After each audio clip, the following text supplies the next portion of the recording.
Hear that sound? I hear that sound. That's the sound of love right there. WNED PBS welcomes you into our kitchen Let's do a little drizzling. Wow. Yeah. for your favorite local show for foodies. Now we're cooking live. Kick back and relax while local chefs prepare their signature dishes just for you. Get ready because now we're cooking live.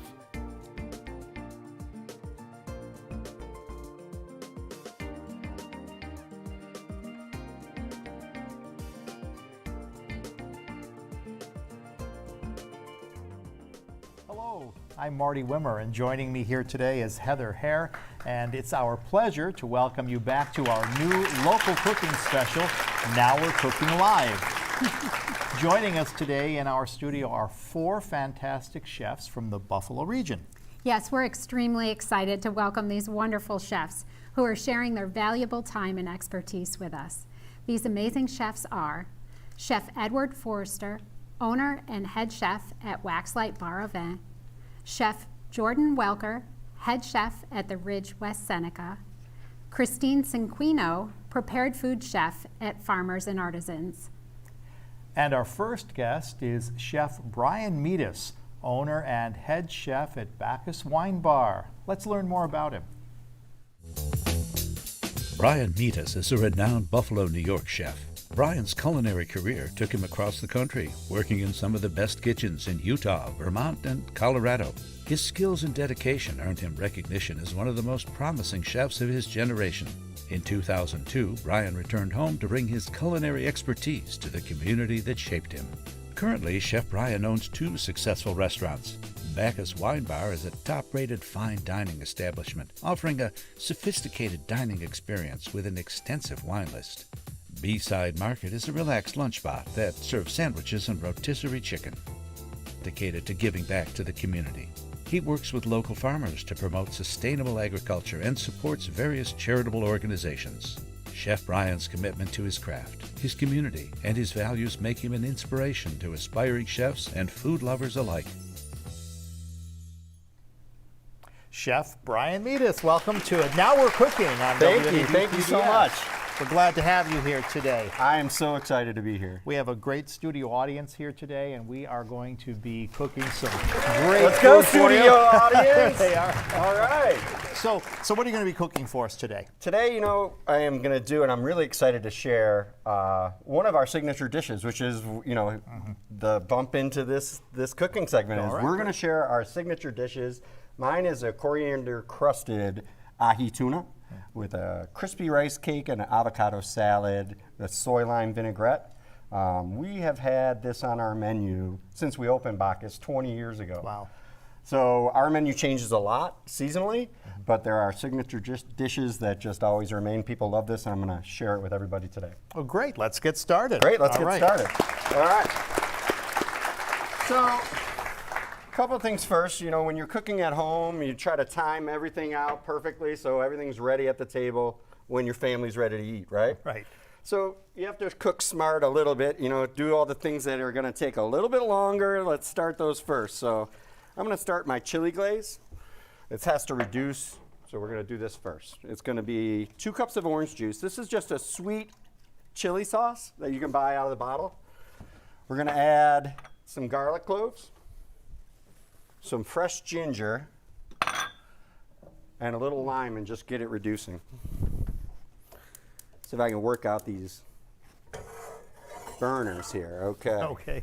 Now, the skin on ginger is so thin, I won't even peel it for this recipe. I'm just trying to infuse some ginger flavor in here. So we'll just rough chop it, get those flavors in here. I'm going to show you a little trick, Marty. When you're dicing or trying to chop garlic, sometimes you can use the back of your knife. Instead of using the sharp side, use the back, just crush it. Nice, okay. Come back one more time, and it's done. Look at that. Just like Okay. that. All right. All right, so then we're going to add a little lime to that reduction, and then we'll get our tuna going.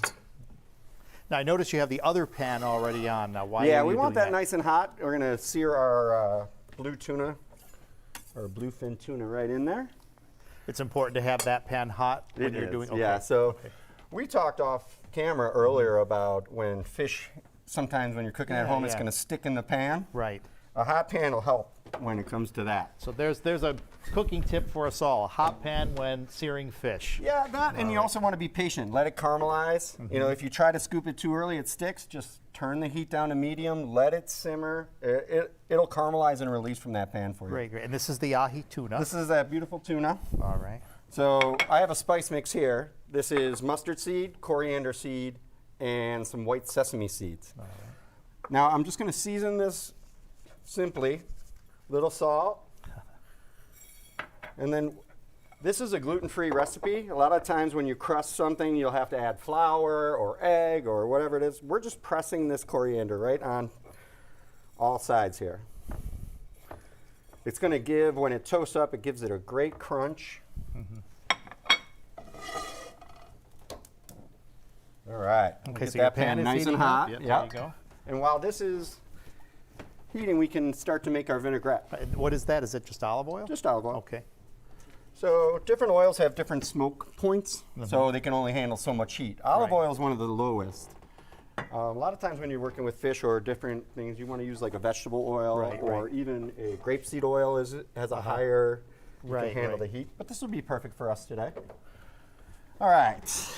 Now while that, we have our vinaigrette. Okay, so we're making the vinaigrette. And Vinaigrette, this is going to go in the salad, the Salad, avocado okay. salad. All right. So I have about 2 tablespoons of shallot, equal part ginger. We're going to add a little sesame oil. A little more. Okay. I see a little smoke coming Yeah, off so the we're pan. Is starting that to see all right? a little something. That's great. That's where you want to be. All right. Actually, it'll come right in here. Ooh, hear the sizzle. We can hear a little Okay. sizzle there, so that's good news, That's right? a good sign, Okay. absolutely. All right. Okay, so while that's cooking, I'm going to add just a teaspoon of wasabi powder. Is that pretty spicy? It is, yeah. Okay. So typically you'll mash it with some water, and it's got a lot of heat, but it adds a nice little Asian. Right. Now I do see smoke. My intuition would say that's not okay. That is okay when That you're is doing okay, it. absolutely. All right. Now, you know, sometimes if you smoke out your kitchen, it's not okay. You know what I mean? Right. My wife's always yelling at me. Now I see that you turned it over to another Yeah, side. so you really want to do about 30 seconds on each side for this piece of tuna. Okay. This nice hard sear is going to, and then we're just going to let it rest Let it rest. Yep. Okay. while we finish the rest of our salad here. Huh. And how is the sauce that you're doing? Is that So that is, I have one made, so I just wanted to show the Oh, I see, audience, okay. so it's just a simple ginger orange juice, sweet chili. Bring it down and strain it. Right. It's going to have like a syrupy consistency to it. This is a great dish too because you can do this ahead of time. Yeah. Set up your tuna on a platter like we will later. Right. And then not worry about it for a while, and your guests can. You can just break it out when they're ready. Okay. Oh, that looks great. Can you smell that, audience? Is it getting out there? All right. All right. Yeah. All right. So a little more lime. We're gonna add a little soy. So this is a soy lime vinaigrette. We have 2 limes. I would say, what do you think that was? 2 ounces of soy sauce? Yeah, about that. You think less? I think a little more. You think more? That's 3 ounces of soy sauce, guys. A little bit of. Says the expert here. Yeah. I just defer to him. Simple. So we just want that light, bright lime and soy with some wasabi and ginger in that vinaigrette. Now while that's going, we have a rice cake that we use at the restaurant. So this is just sticky rice that we put in and press overnight. Right. So we just make a traditional What's sticky in there? rice. That's rice and Just rice with sesame seeds on sesame it. seeds. Yep. Okay. So just toast that up while we're waiting here. Okay. All right, so taste that for me. Oh, my little spoon. You got a spoon? I do. There it is. Okay. Get in there, buddy.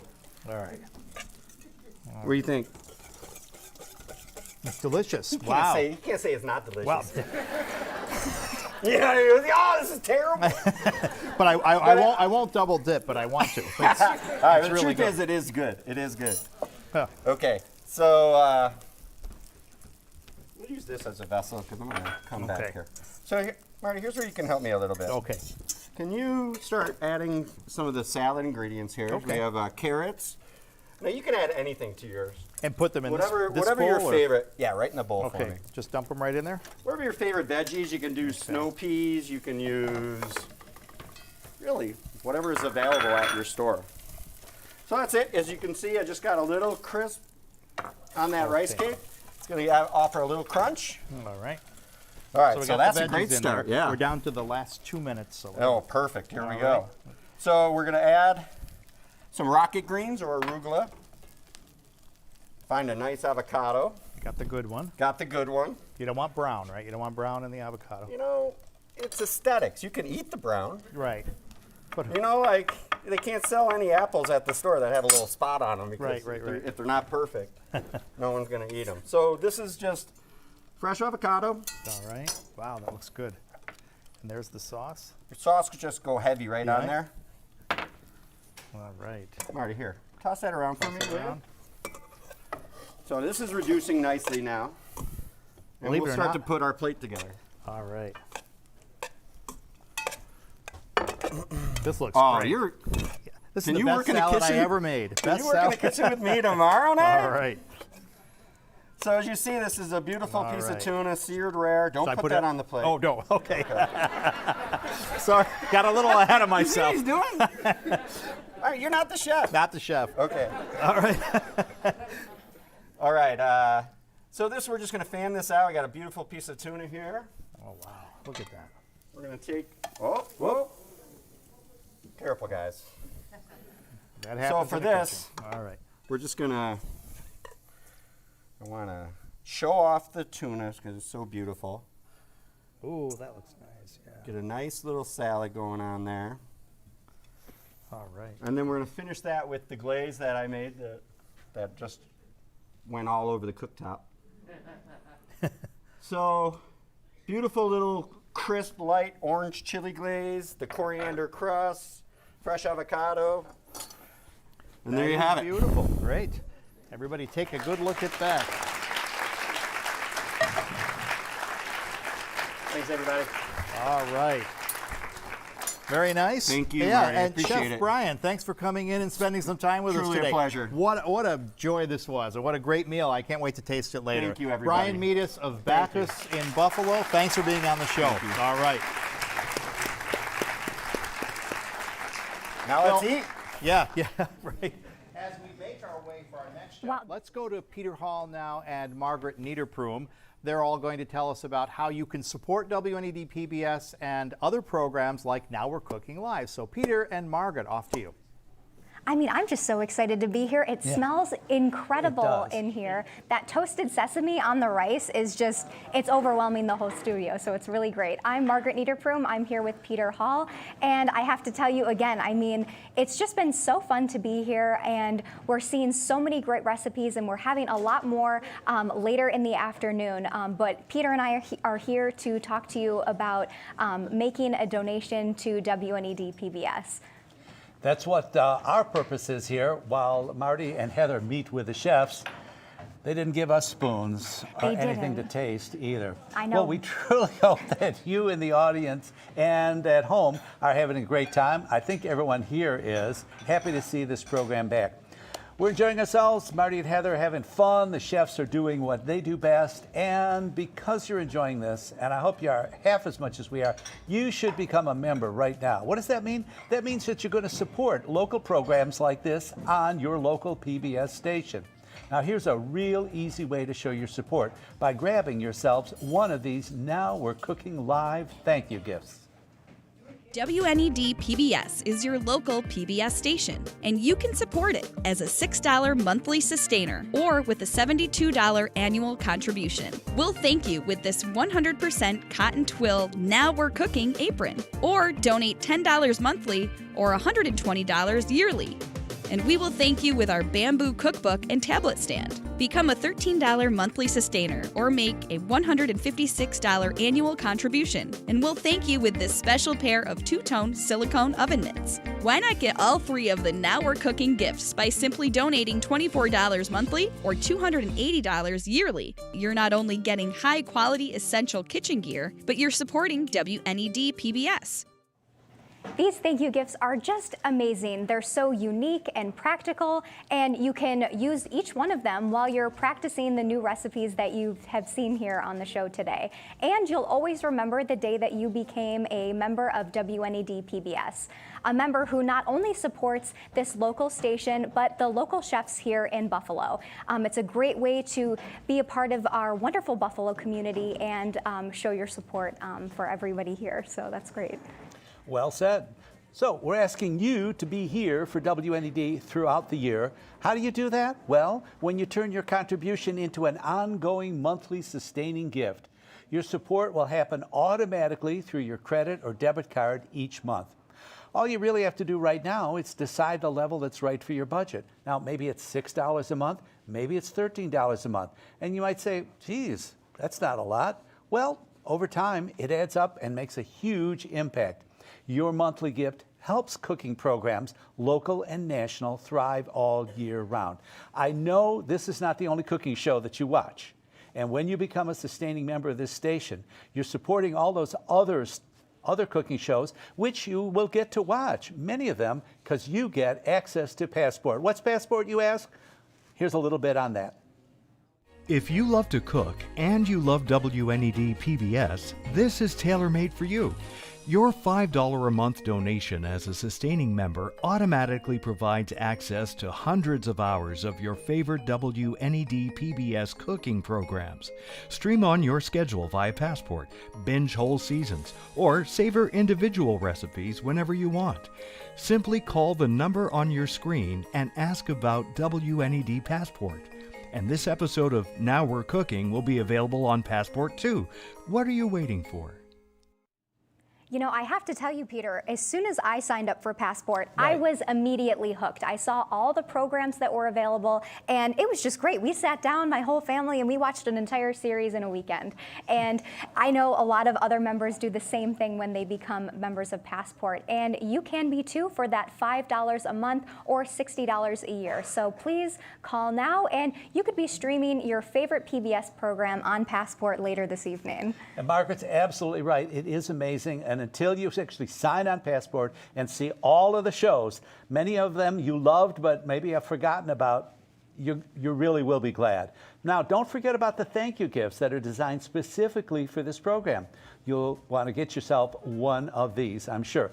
Let's talk about them. Okay, first off, we have the lovely apron that Margaret and I are modeling. And of course, you see a thinner, younger model there. Good for him.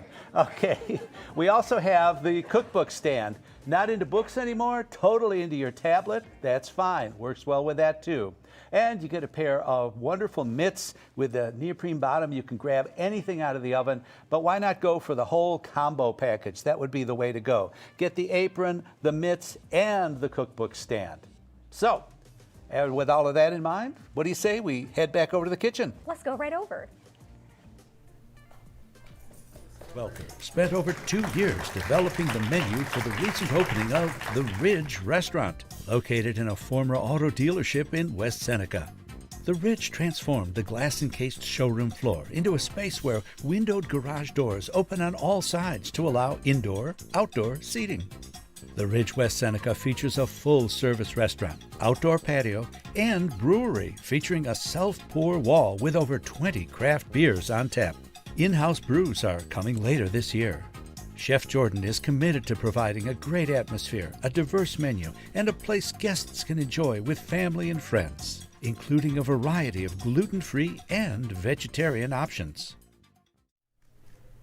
Chef Welker, thank you so much for joining us today. We're really excited about what you're going to show us, and it is a special that you have at the restaurant? This actually isn't something we do at the restaurant.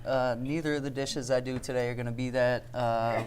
We just opened up in December, so we're going to be looking at expanding our menu, kind of getting away from the opening fiasco, I guess you could say. So these are items that you can be on the lookout. They're items I've done a couple times in my past here.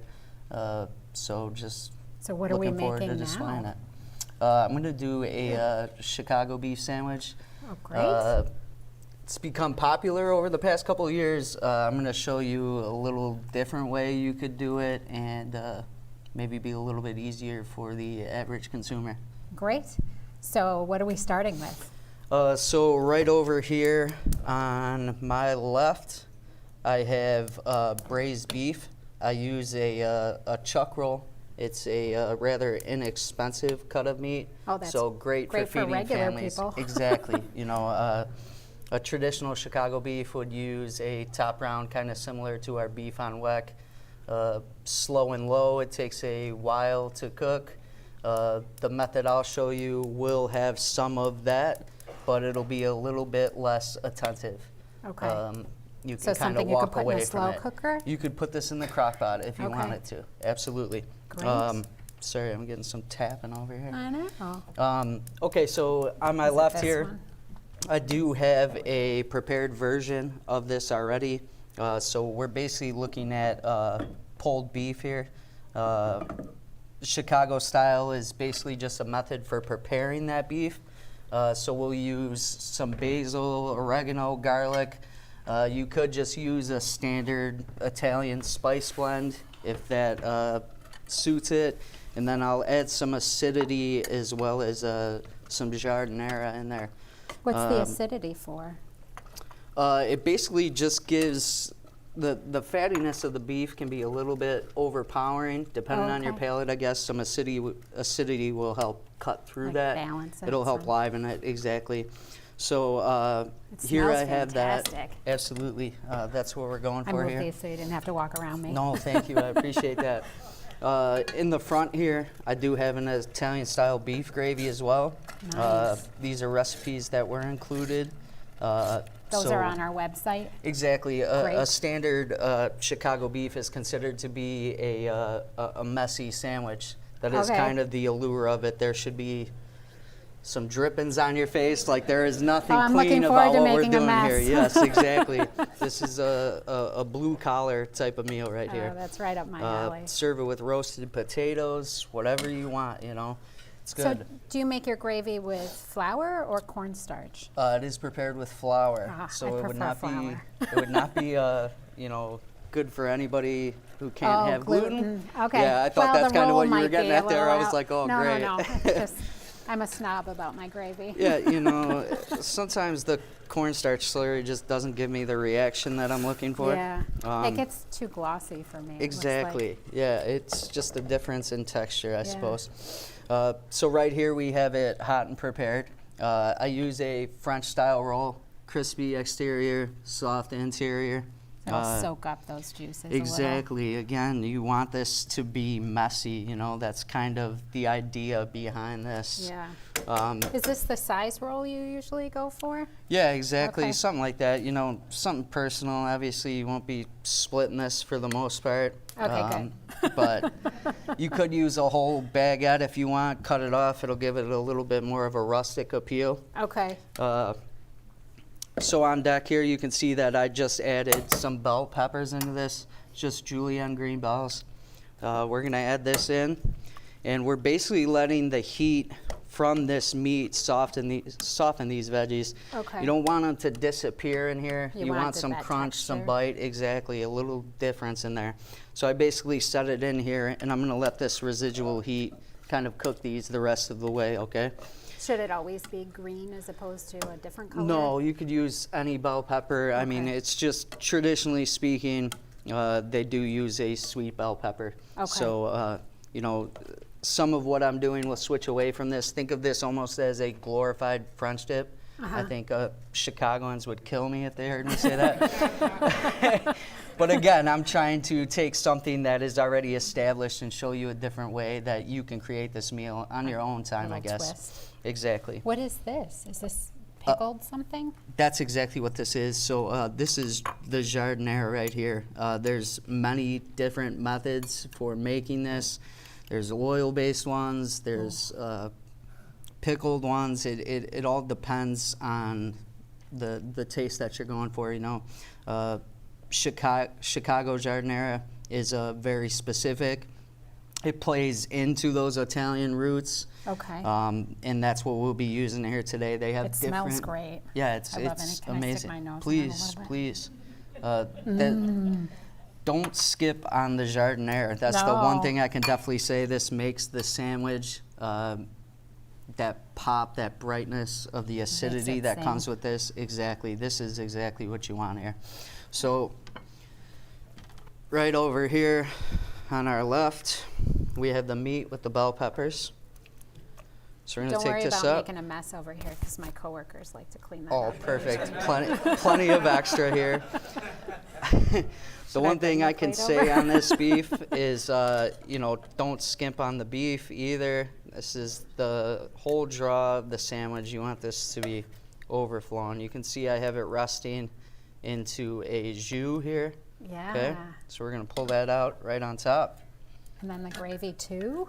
Yeah, exactly. This is going to be a little different than the standard.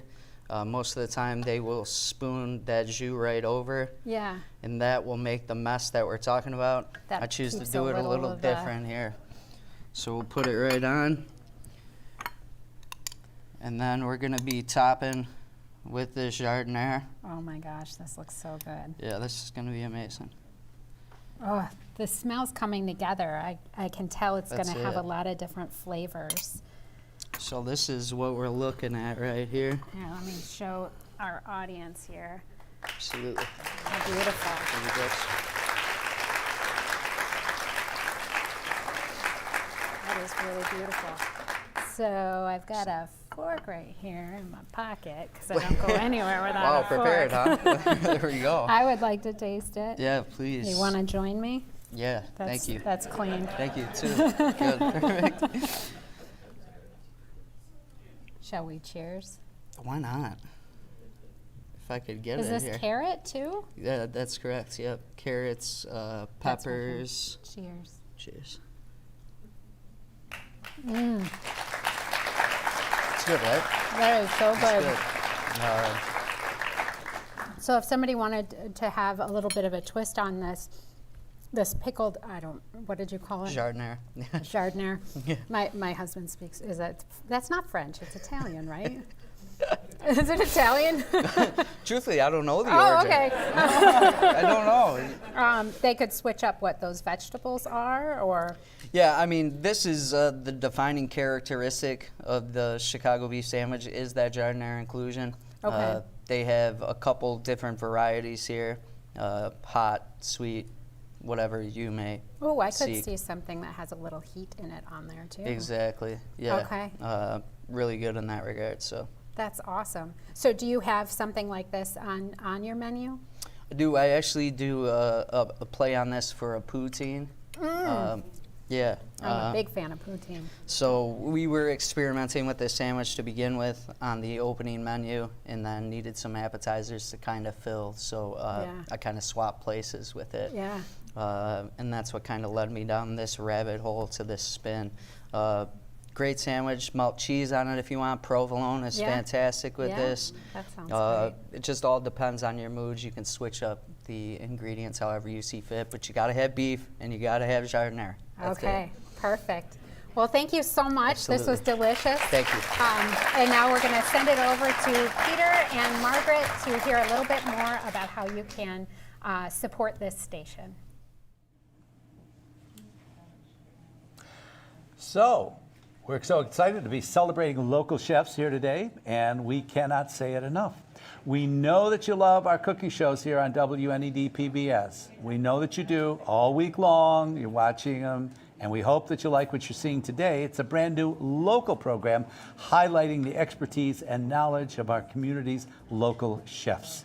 Yes, the studio smells amazing right now, and this program, it focuses on local chefs, and it's a fantastic addition to our repertoire here on WNED PBS, and we're only able to keep programs like this because of member support. Over 50% of our funding is from viewer support, so thank you to everyone who's currently a member, and if you're not yet, please become a sustaining member of WNED right now and show your support for local programs like this.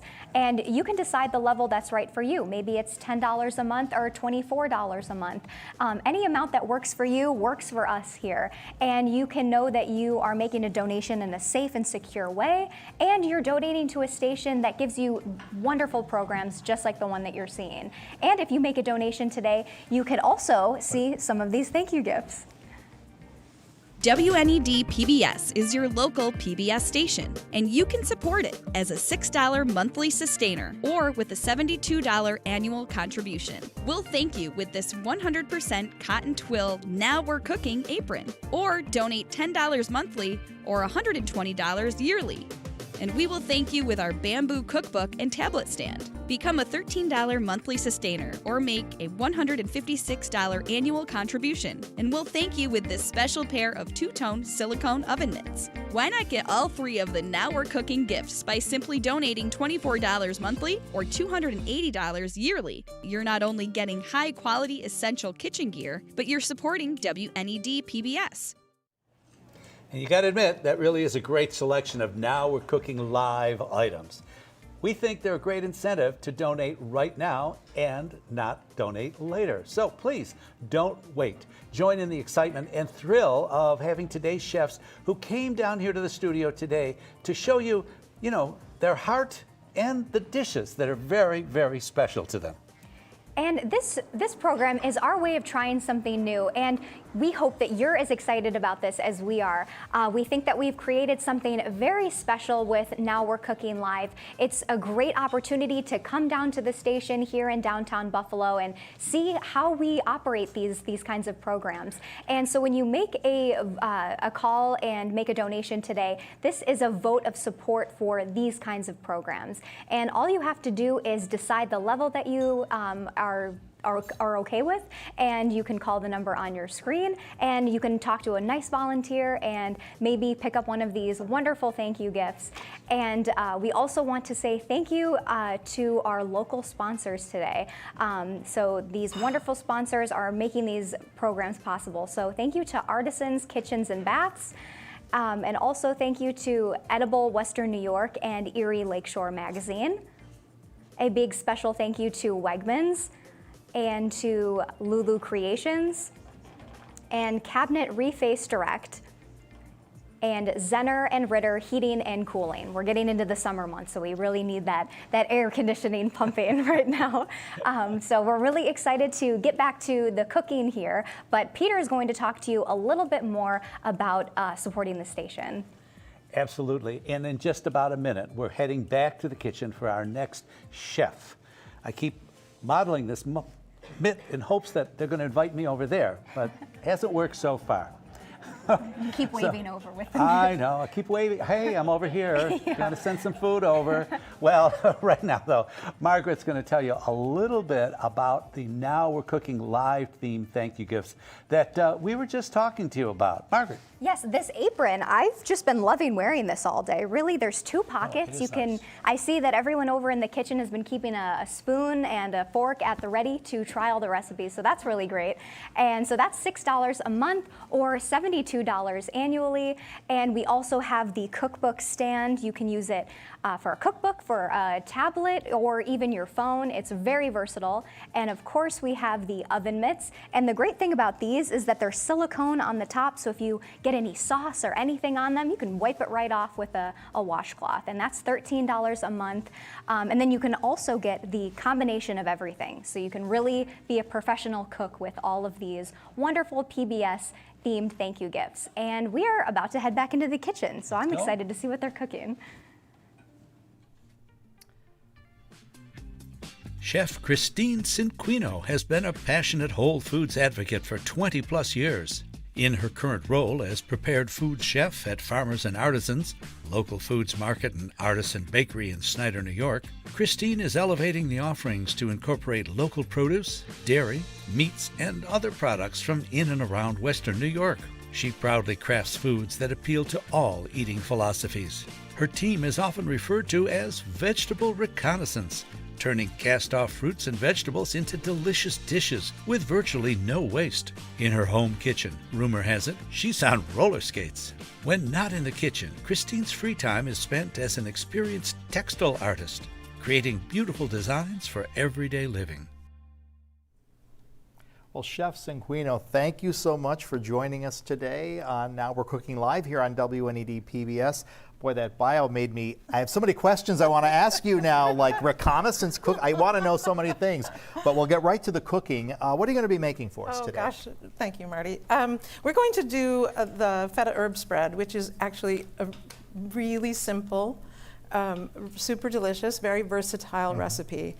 Before we do that though, each time I set out to cook, I try to set an intention so that the person that's enjoying my food will feel happy, joyful. Okay. You know, so I think that's important so that everybody can enjoy the meal or the item. I read something this morning by a very wise man that the kitchen is an assembly of emotions. In a professional kitchen, that's absolutely true. Right. So I say that, you know, to sort of dispel any maybe arguments you might have had before you came into the kitchen or whatever, that we should put all that aside and we should put our heart and love into food. So we're going to do that with our feta herb spread, along with herbs and garlic. I think that deserves a round of applause. Everybody. I like the idea of intentional cooking for a purpose, for a reason, and now you've brought in the love and the emotions of it. It's really a meaningful way to approach cooking. Well, let's get started then and see what we've got going here. So I'm going to use the food processor because I think that it's a very easy way to get a consistent blend of everything. You can do it in a bowl, you can do it with a mortar and pestle, you can do it in a blender, but I like the food processor. So we're going to start out with just some herbs. Let me know if I can do anything for you. Okay. I will. Fresh herbs, dried herbs, whatever you have in the garden, whatever you have in your little drawer in the refrigerator, you can use whatever. I like the combination of fresh and dried because it elevates the flavors differently. Fresh herbs has a little more gentle place, but we're going to use a little of each. So, nice thing about the food processor is it'll do all the work for you. I always process, I'm going to do a little garlic. I always process the garlic and the fresh herbs together so that they get nice and small. You know, you want them, because when you're eating this, you don't want big pieces of herbs in your teeth. You don't want green teeth. Right. Don't It's not a good look. Huh? Not a good look. So we'll process that. It's not a particularly glamorous thing, but delicious. So small, like that.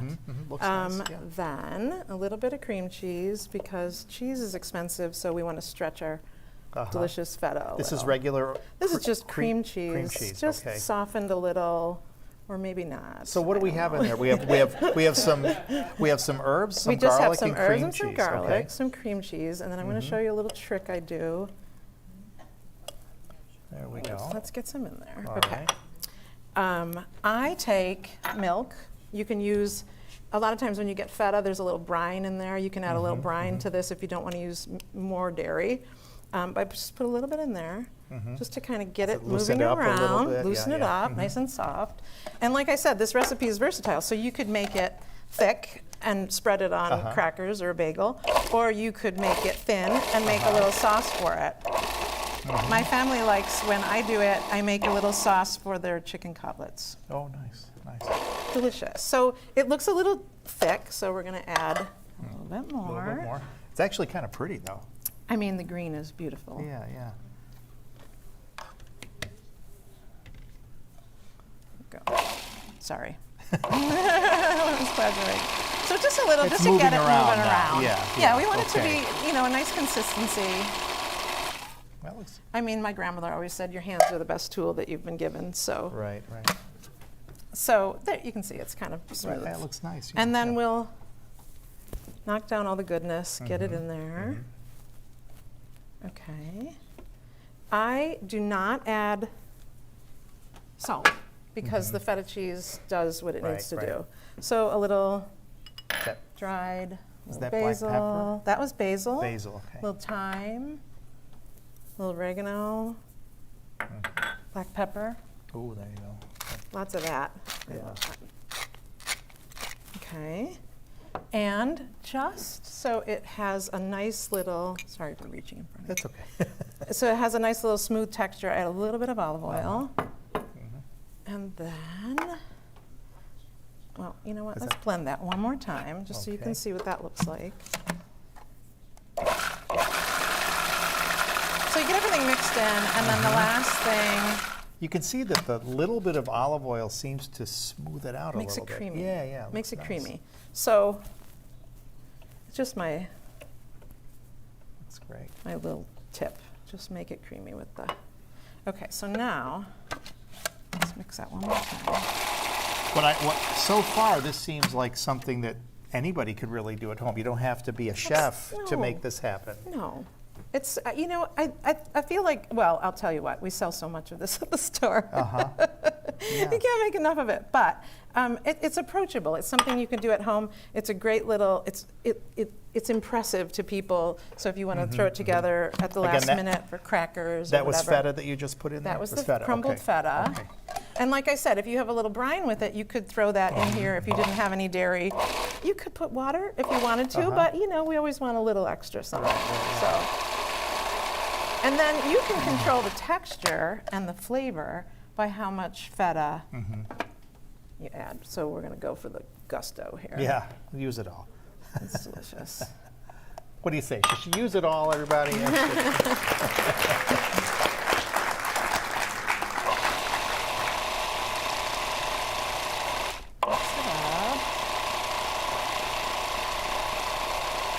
that should about. What was this original herb that you used? Oh, I'm sorry, that was flat leaf parsley. Oh, okay, flat leaf parsley, rosemary, that adds that nice thyme, green. and what was the other thing? I did basil, thyme, oregano. I have to remember what's there.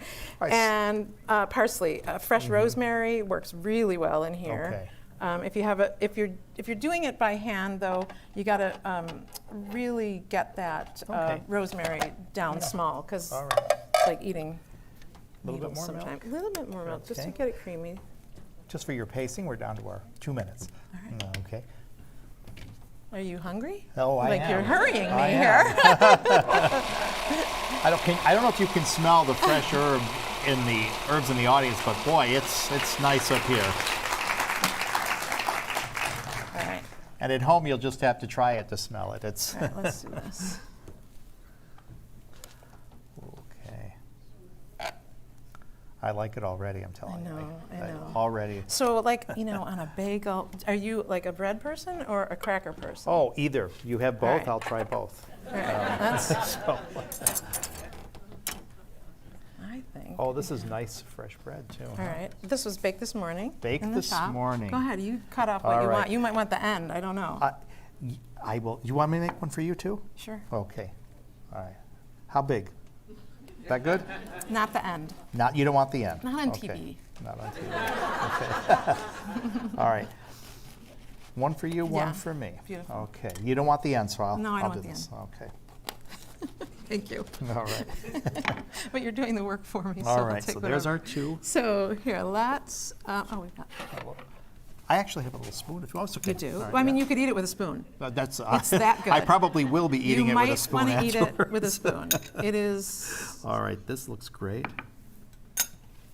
Go ahead. You first. All right. Do you want one first? All right. Eat Ready? one. All You right. might want to. So this is it's called. Feta. Not when I put it in my mouth. Feta. I just as you're starting to eat feta herb spread. Okay. All right. Ready? Yeah.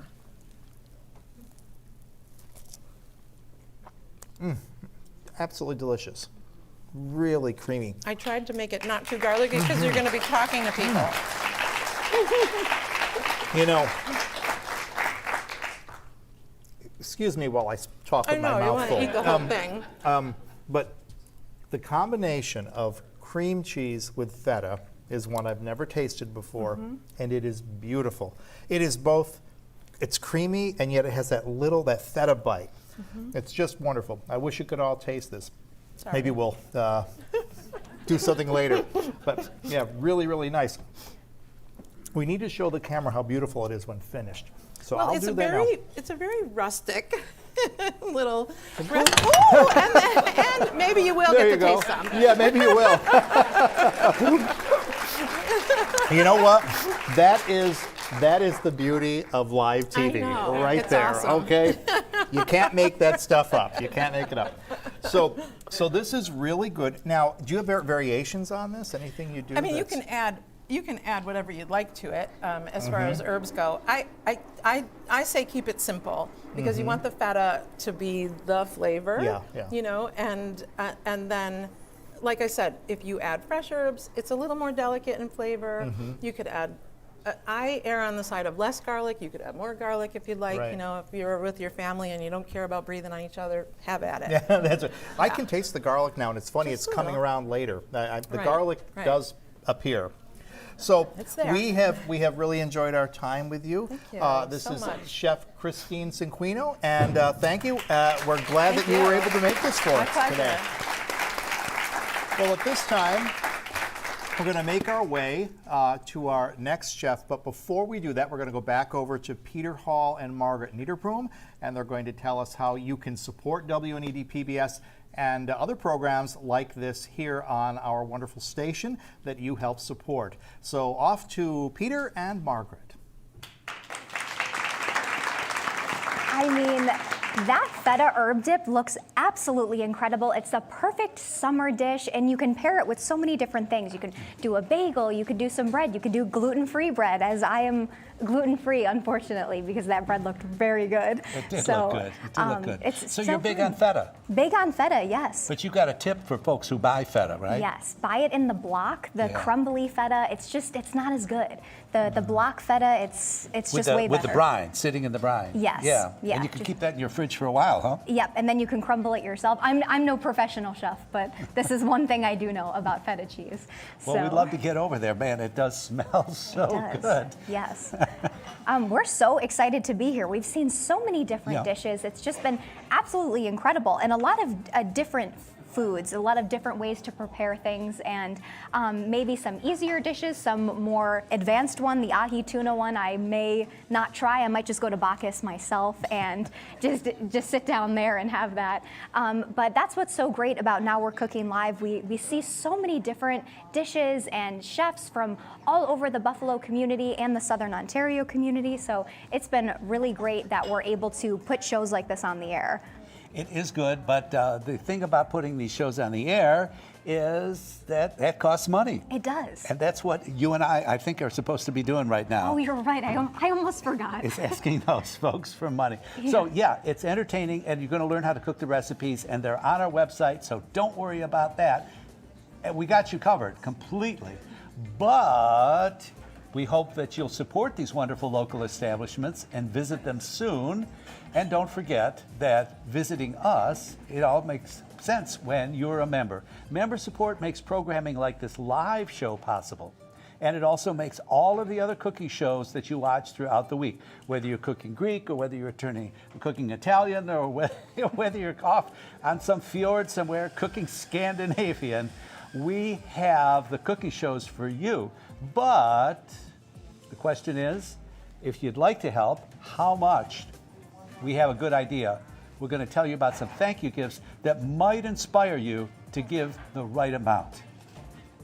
WNED PBS is your local PBS station, and you can support it as a $6 monthly sustainer or with a $72 annual contribution. We'll thank you with this 100% cotton twill Now We're Cooking apron, or donate $10 monthly or $120 yearly.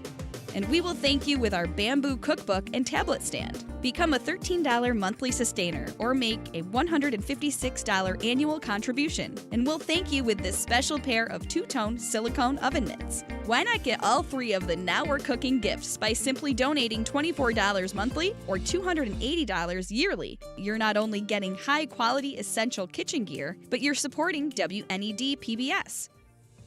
These thank you gifts are so fun, and it's something that a thank you gift that you could use every day. Maybe you're hosting a dinner party and you take one of these lovely WNED PBS oven mitts out, and then you can show all of your guests that you are a donor of WNED PBS and that you contribute to this wonderful station, and that you watch specifically Now We're Cooking Live, and maybe you're even preparing a dish that you saw here today. So that's very exciting. They're very high quality and practical in the kitchen, and I know that myself, I would love a combo of everything, because I could definitely use the cookbook stand. I'm always dropping my phone in the brownie batter or something like that. So again, please become a member of WNED PBS. Get in on one of these thank you gifts. They're really fabulous.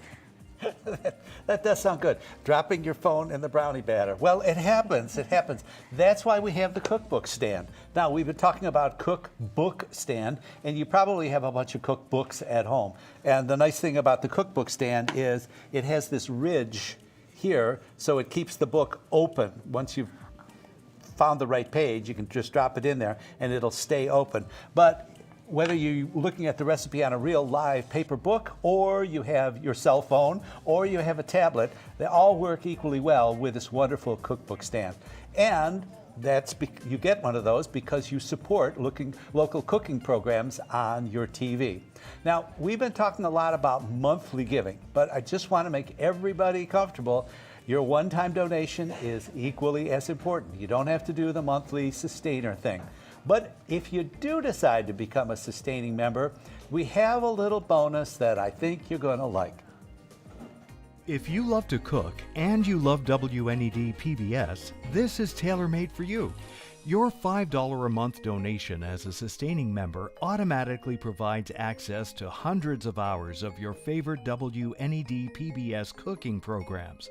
Stream on your schedule via Passport, binge whole seasons, or savor individual recipes whenever you want. Simply call the number on your screen and ask about WNED Passport. And this episode of Now We're Cooking will be available on Passport too. What are you waiting for? You know, Passport is just the most great feature that we have here on WNED PBS. There's so many different programs that you can choose from and watch an entire season in one sitting. And I believe you have a public confession to make. You binge. I do. I've seen every single episode of Call the Midwife, and a couple times actually, and it's because I have PBS Passport. Well, it's easy to do. It's easy to do. Those Ken Burns specials, every one of the Ken Burns specials, they're on Passport as well. Yeah. Nova's on Passport. Canada Files. Canada Files on Passport. Love Canada Files. Let's see, Nova, Nature on Passport. Yes. In other words, if a show has that PBS logo on it, it's on Passport. And it's something that, you could be binge watching. But let me tell you about something else, okay? The Cooking Live thank you gifts. I know you're going to love them. Margaret's told you about them. I've told you about them. Let's just go through them one more time. First, the lovely aprons that we're wearing. Now, even on TV, I think you can tell that Margaret and I are different sizes. And yet, we're both wearing the same standard apron. So when I say one size fits all, I really mean it. We talked about the stand for books, tablets, your cell phone, whatever. Keep the cell phone out of the brownie batter. And the mitts. You get two. Washable, wonderful. You get everything with the combo pack. So now that you know what the gifts are, let's get back to the kitchen. Chef Mietus, thank you so much for joining us for this delicious... It is my pleasure. It is my pleasure. Now, I'm really excited about what you're going to prepare. I already know, but let's tell everyone else. All right, so today we are going to make asparagus tortellini with a leek cream sauce, white and green asparagus, and a nice little saute and something simple dish. We have included the recipes for the pasta dough and the asparagus filling. You can use any sauce you would like it's great with a red sauce too, or an Alfredo, or whatever, whatever you're creative. Well, it sounds perfect for spring, these ingredients. So you're going to help me today. We're going to make a little bit of tortellini. Okay. So our pasta dough is really just olive oil, flour, and water.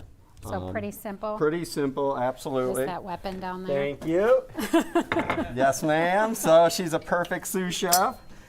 So we have our KitchenAid attachment pasta sheeter. Ooh. This So is a what, great tool. It really is a great tool. what if you don't have that nifty contraption? You can roll the dough out by hand.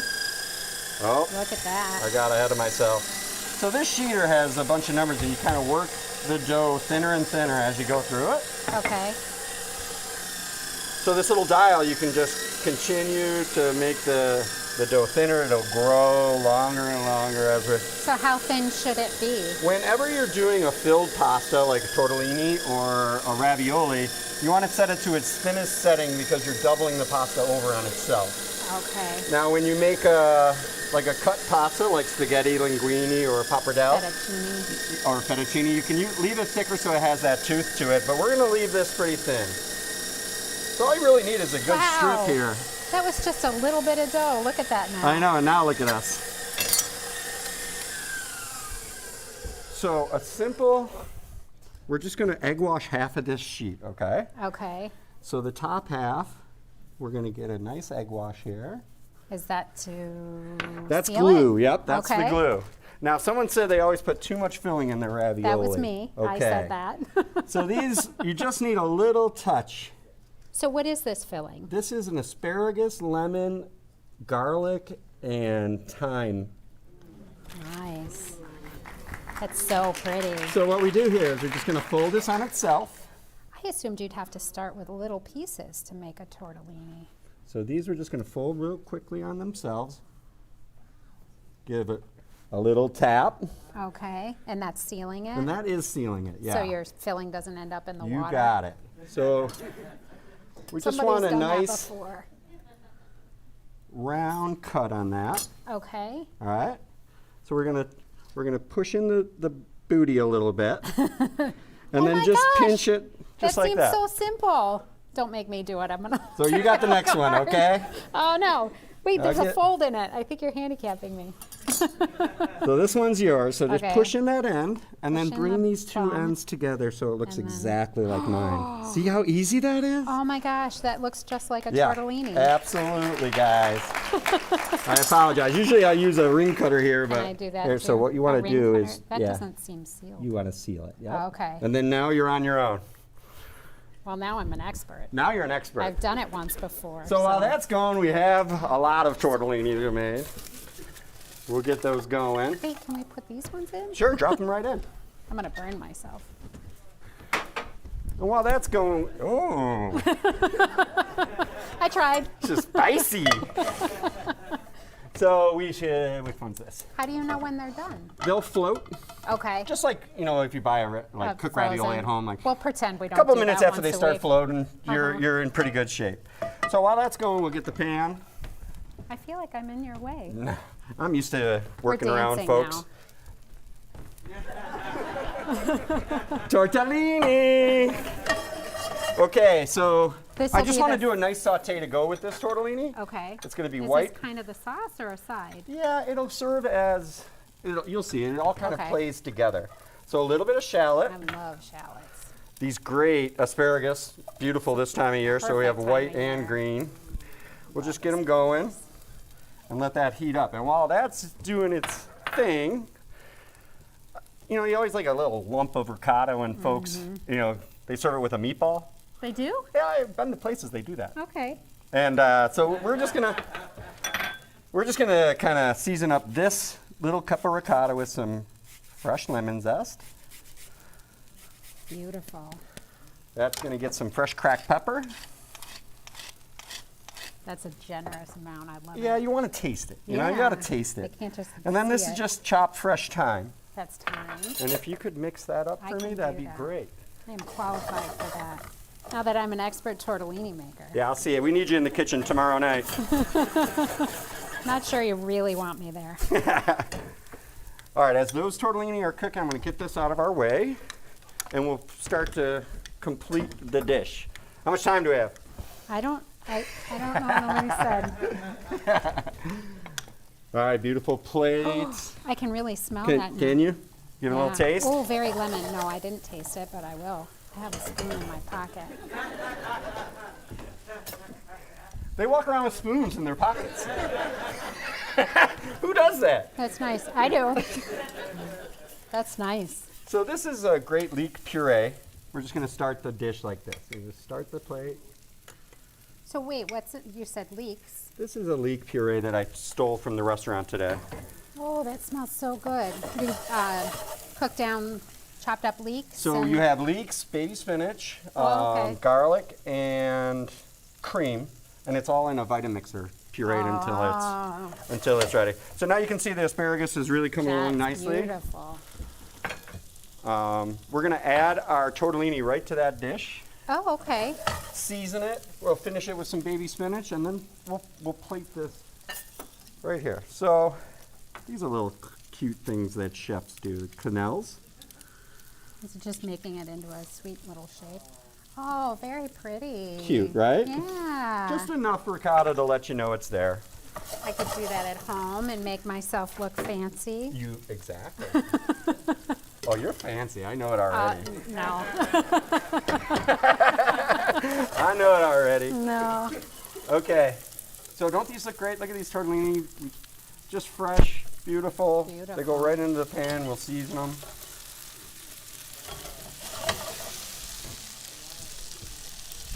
Do you guys smell that?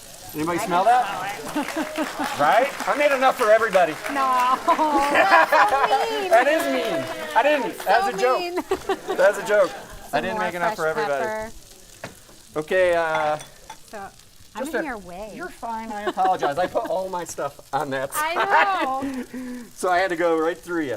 So a little touch of olive oil. We're going to finish this with some Parm cheese and baby spinach, and it's done. So your Parmesan cheese. Mm-hmm. The Reggiano. Okay. The undisputed king of cheeses. Okay, and so you don't buy it in the green container. You buy it from the deli. I grew up with the green container. Yeah. A little extra. You gotta shake it real good before you go. Exactly. All right, so this has come together really nice. Oh, that's beautiful. One hit the deck. Yeah. That's for the people that clean up. No one is to be left out. Oh, so that looks absolutely perfect. Yeah, they really came out great. You did a great job. That one's, hold on. Wait, that one came apart. That one's not yours. Mine. This one's yours. That one's yours for sure. Wow. And then we just gonna. That is gorgeous. Okay. Let me show this off. And then we just have to finish it with the undisputed king of cheeses. Oh, we're not done. Where's that cheese? I don't know. It gets cheese. It gets cheese. All right. Normally. Yep, there it is, the asparagus ravioli with the leek puree. Isn't that beautiful? We'll be running this at the restaurant for the next 2 months. So it's part of our spring menu lineup. now, which restaurant? Because you have more Bacchus than one. Wine Bar. Bacchus Wine yes, Bar. Bacchus. Thank you. Cheers. Is it going to be too hot, or you think it'll be okay? Let's see. I gotta do it. Don't eat the whole thing. Why not? Don't eat the whole thing. Isn't that what fancy people do? It is good. It worked out. Thank you so much. Thank you. Thank you so much. Thank you. All right. Now, you have some things coming up, right? You're opening a new restaurant? So excited about this new opportunity. The old William K's and the Hatch, if everybody remembers the Hatch, right over here, Erie Basin Marina. So we are opening Lake House there, Mediterranean wood fire concept. Hoping to be open by the middle of June.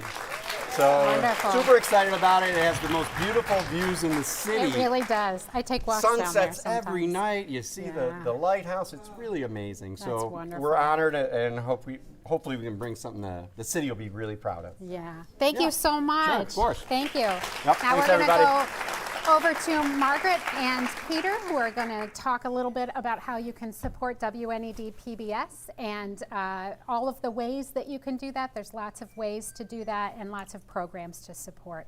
So now over to Peter and Margaret.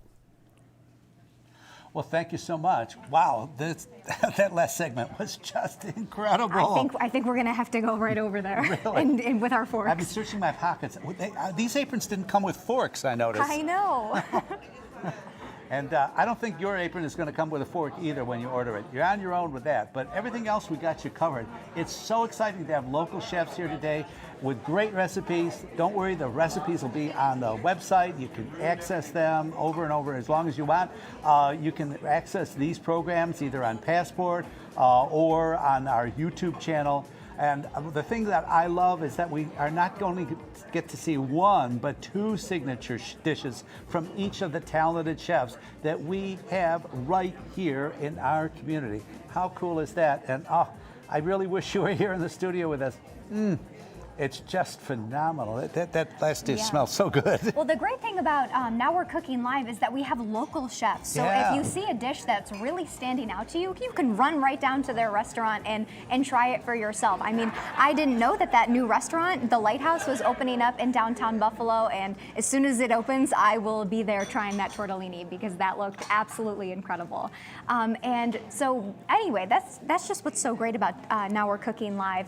And we're able to put these wonderful programs on the air because we have such great members that are supporting our station. They're the foundation of what keeps the station going and putting these programs out. 50% of our funding is from member support. So if you already are a member, or maybe you called a little earlier in the show, thank you for making a donation. And if you haven't yet, please make a donation because you could ask for one of these thank you gifts that Peter is modeling.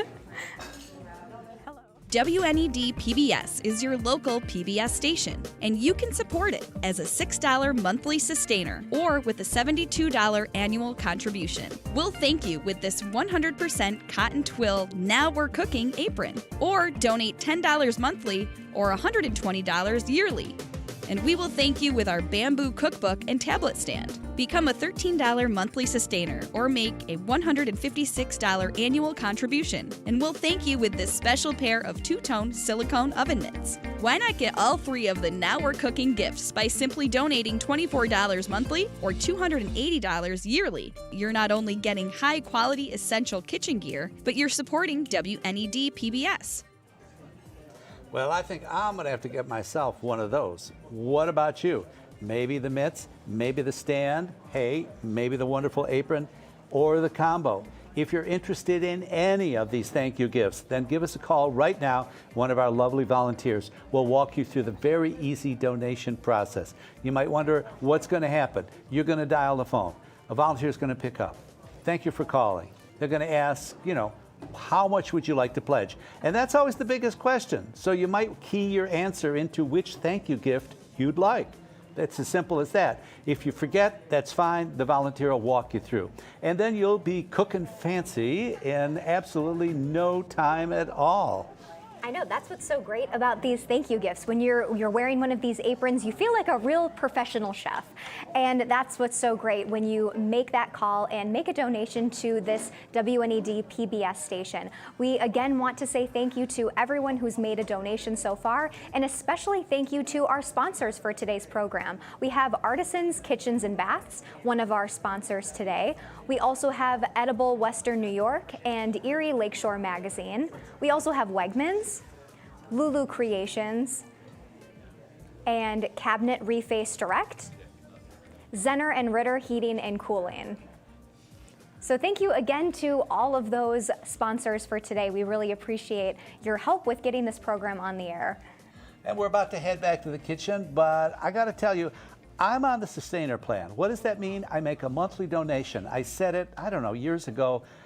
I don't much remember how much it was. I don't think about it. It just happens. And at the end of the year, I get this nice letter from WNED. Oh, thank you very much for your support. And I go, yeah, hey, I did that. Totally painless because it was a monthly thing. So exactly, you're on the sustainer too? I am on the sustainer. It's just so much easier. Again, you set it and you forget about it. And every time I tune into Poldark, which I do frequently, I know I made a contribution to the station. I'm helping keep this program on the air. So thank you to everyone again who is a member. And if you haven't made that donation yet, please give us a call and get in on one of these wonderful thank you gifts. We really can't say enough great things about this apron. It has pockets, it's comfortable, and it's very flattering, as all of us have worn this today. We also have the oven mitts that are silicone, and again, this tablet holder. cookbook holder and phone holder to read all of the recipes that you will be cooking. And of course, there is the combo of everything. So that's a great deal for $24 a month or $280 annually. And we're very excited to head back over into the kitchen and see what our next chef is cooking. Let's see.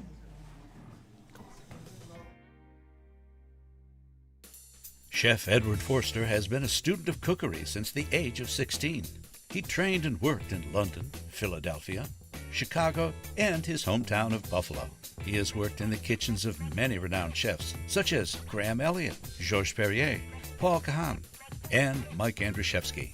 Currently the chef at Waxlight Bar à Vin in Buffalo, Forster takes great pleasure in offering high-impact flavor combinations and unique ingredient-based dishes to his guests. Edward brings his knowledge of cuisine and fine dining into every dish he serves.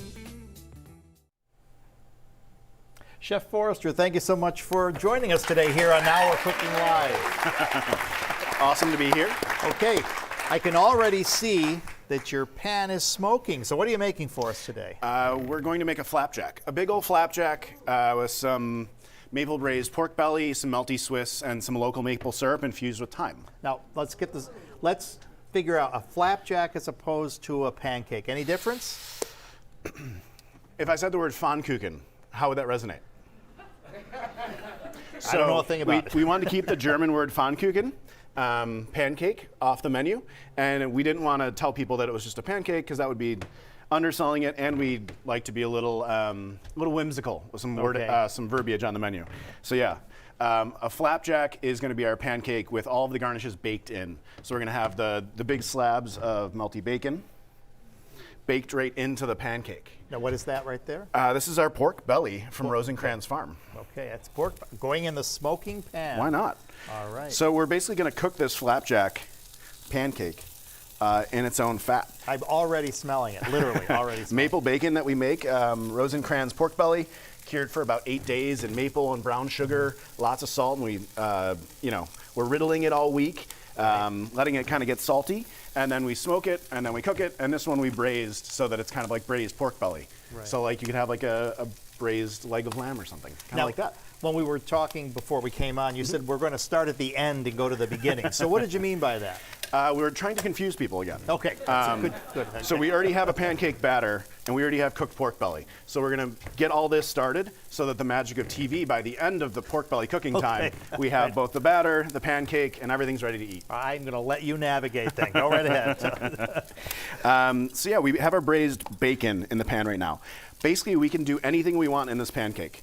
That's butter, is that? Yeah, just a little knob of butter. That's going to help so that our pancake batter, which is nice and lumpy. I've never seen pancake batter like that. Today's the day. Today's the day. So you can't have too much butter in a pancake pan.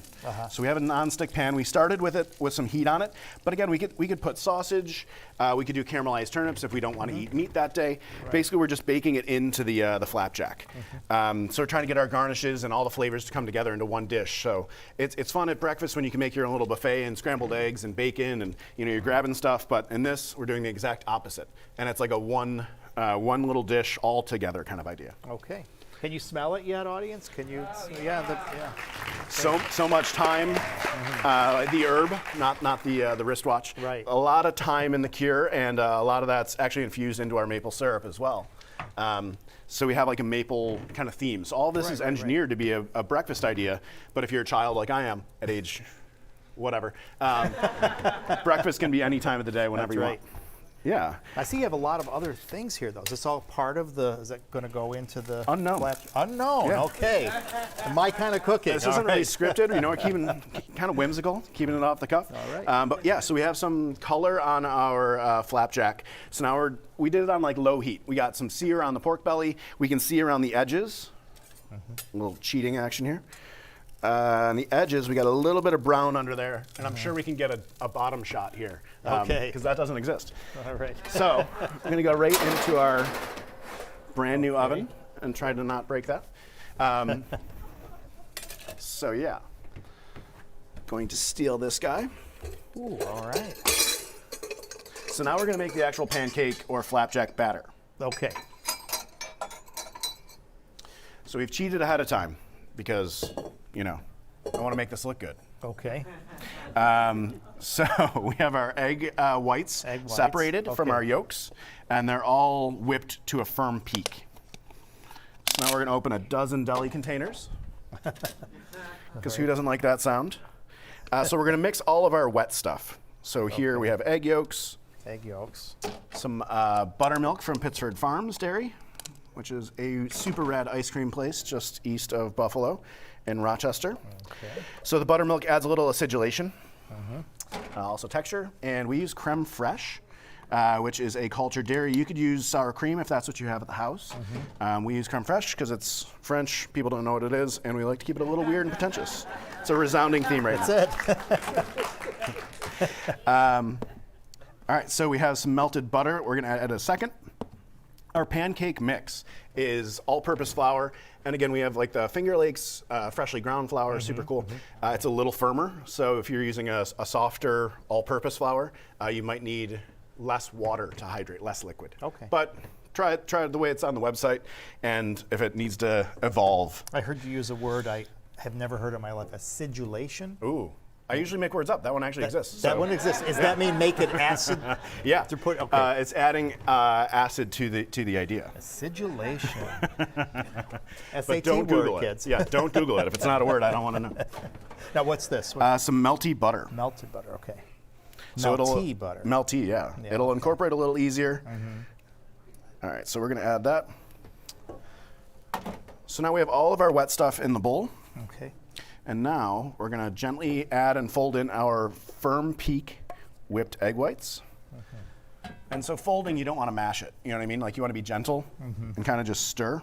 Fold it in. Yeah, just. It's like that episode of, well, I'm not going to say it, but there's a show where they talk about folding food in and what the technique is, and it's not spinning and blending, but it's yeah, it's like a gentle, like you're massaging your baby and turning them over at night, I guess. Yeah, yeah. Your little dog baby, your human baby. And that's the flour? Is that yeah, so this is baking soda, baking powder, sugar, salt, and all-purpose flour. Right. So I just have that labeled pancake mix. If you're making this at home and your family likes it, make that dry kit for yourself and leave it in the pantry. Like there's no need to continuously do all these things that you could have set up for yourself. So if you have like 4 of those little containers of pre-made pancake mix, it makes it a lot easier to get out of bed knowing you have to mix 13 other things together. Yeah. But the flour mix is already done. Right, so we're going to gently fold all this together. And again, we want lumps, lovely little lumps. You want lumps. Check it out. Yeah, I think that's a song lyric. So again, we're gently going around the bowl and kind of working top to bottom. Okay. So I do like it, as you saw before, nice and lumpy. So there is hydrated flour. Like you can see that it's not all wet. That's a good thing. So it will come together, and we don't want to just keep overworking it. It won't rise, and it won't have that great texture unless, so we're right there. See how that's like lumpy? Yeah, It doesn't look appealing. Can I try it? Yeah. I wouldn't eat the raw flour, but please stir it around. Yeah, it wasn't. It actually says on the bag, don't eat raw flour. Don't eat raw. Yeah. People need to be told that. Do you believe that? Not our audience today. They're doing a great job. They don't look hungry for raw flour. Okay. So yeah, that's our dough. So that's what we started with. Okay. So we have our. So we're working from the end to the beginning. We're all over the place. Right. So our flapjack's baking away. Okay. So we took Ol's Farm, wonderful family just out by our Buffalo airport. They tap maple trees, and their surrounding neighbors bring their sap, and they boil it down. It's about 100 parts maple water, like the syrup to start, boils down to 5%. So it's maple syrup when you're actually getting nice stuff is super reduced and kind of, it can be costly, to be honest. The Aunt Jemima stuff that's based on fenugreek is a little simpler, a little cheaper. And lovely. But I've heard this is a good year. This has been a good year for maple syrup. Lots of good rainfall. Several storms here in the Buffalo area. I don't know if you're around for any of that. Yeah, I caught a few of them, So basically we woke up this morning and put some thyme, some herb, into the maple syrup. And again, that's what this is. Yeah, they're just sticking out. I'm not going to strain it out. I'm not going to incorporate it. I'm not going to do anything with it at all. It's just going to sit in there. And if it's on your countertop, the herbs will infuse. So it just kind of, again, creates something interesting. Yeah. What we try to do at the restaurant is make something that you can't make at home. Right. So, you know, our bacon braised for 5 hours. Our syrup has a little extra. We're going to use German words and, you know, all the stuff. So. Yeah. I just heard your oven beep. Is Yeah. that, do you need to go there? I have no idea. Okay. Let's take a look. It looks like it needs more time to me, but. Oh, I like this. It's a Convecti boy. You think? It's got a little fan on it. What do you think? Ooh. That's pretty good, huh? So we're going to give it the flip. Let's see if I can make it, though. Is this the flat part of the flapjack? You flip it I over might and- flap it on the ground. We'll see. Wow, not bad. All right. So that was pretty cool. we're about 85% of the way there, because you have this beautiful caramelized bacon baked into your Pfannkuchen. But now you need melty Swiss. Like the juxtaposition of sweet and savory Yeah. is most necessary. So we're going to go back in the oven basically just until it's melted. And then we're Okay. good to go. So I get to try this, right? Yeah. Okay. I might try it too. Okay. We can great. feed it to each other like that movie with the two dogs. So you've got the. So what's going to happen with this? What do we do? Was this just to show us? Yeah, that's what we started. We just walked right. through making the pancake batter. Yeah. So the ingredients. What were they again? It was basically the flour and the egg yolks. Egg middles, egg yellows, egg Right. shells. Yeah. We had all-purpose flour. shells. All-purpose flour, baking soda, baking powder, sugar, salt. That was like our dry stuff. Yeah, And then we had whipped egg whites, egg yellows, creme fraiche, buttermilk, melty Right. butter. Melty butter, not melted. Yeah. Melty butter. Melty. And all that kind of gets incorporated together. So then we can, again, base this idea. If your family doesn't eat meat, if you don't want sausage, if you just want a plain flapjack, you can do all that. But the idea is this is your breakfast. So you can kind of look in your fridge and see what looks good to you. If you have some fried chicken, from the night before, you can slice that up, put it on top, and melt the cheese on top of that. You can repurpose lots of different things, and it's cooking to your suit, but being able to elevate it with different ingredients that you have around the house. That sounds really. So you could actually look in your fridge, find things that might work, and go ahead and use it. Yeah, I mean, we get out of work at the restaurant pretty late. It's usually like 11:30 at night, and then it's some sort of culinary adventure to get dinner, on the table by midnight. So we have about 30 minutes. So it's generally kind of like this fun idea to try to utilize what we have, but to also be able to execute something so we can eat it. Because I could make a 3-hour dinner at 11:30 at night, but I quite frankly don't want to eat at 2:30 in the morning. Right. Might be a little later than I. That's looking good. Okay. Ooh, one more minute if we can. Minute. All right. Okay, 1 more minute. I don't know. Are we running long? No, we're good. We're good. Good, because I tend to ramble. So if I am, No, it's great. somebody's But I do waving know over here. there's something here. What is this? It's this like- looks a little scary. What is it? That's like fancy coarse salt. Oh, okay. So we have like normal kosher salt that we use right. in products, and we season things in the beginning. That, because you can see how large it is, it's much more textural. Yeah. It's like called a finishing salt. So with coarser salt like that, to me it's nice because you have the texture. You also get kind of an exciting burst of salinity. Right. Can you see this on the camera? This is kind of these big chunks of salt. Bigger than you see. Yeah, so that's made from Syracuse Salt Company, which I think is in Syracuse, unless they're lying. But it's really nice to finish food when as you're putting it on to go to the table, because again, you get big bursts of salinity, but also it creates interest. If every bite was the same, it can be a little stale. So it's nice to have a little bit of excitement. Very good. Yeah. I'll take a look. See how we're doing over here. We are ready to All right. flippy flappy. All right. That's looking good. Okay. It's dancing. All right. So this is easy peasy from here. All right. You and I. Do you have a fork? Now I'm driving.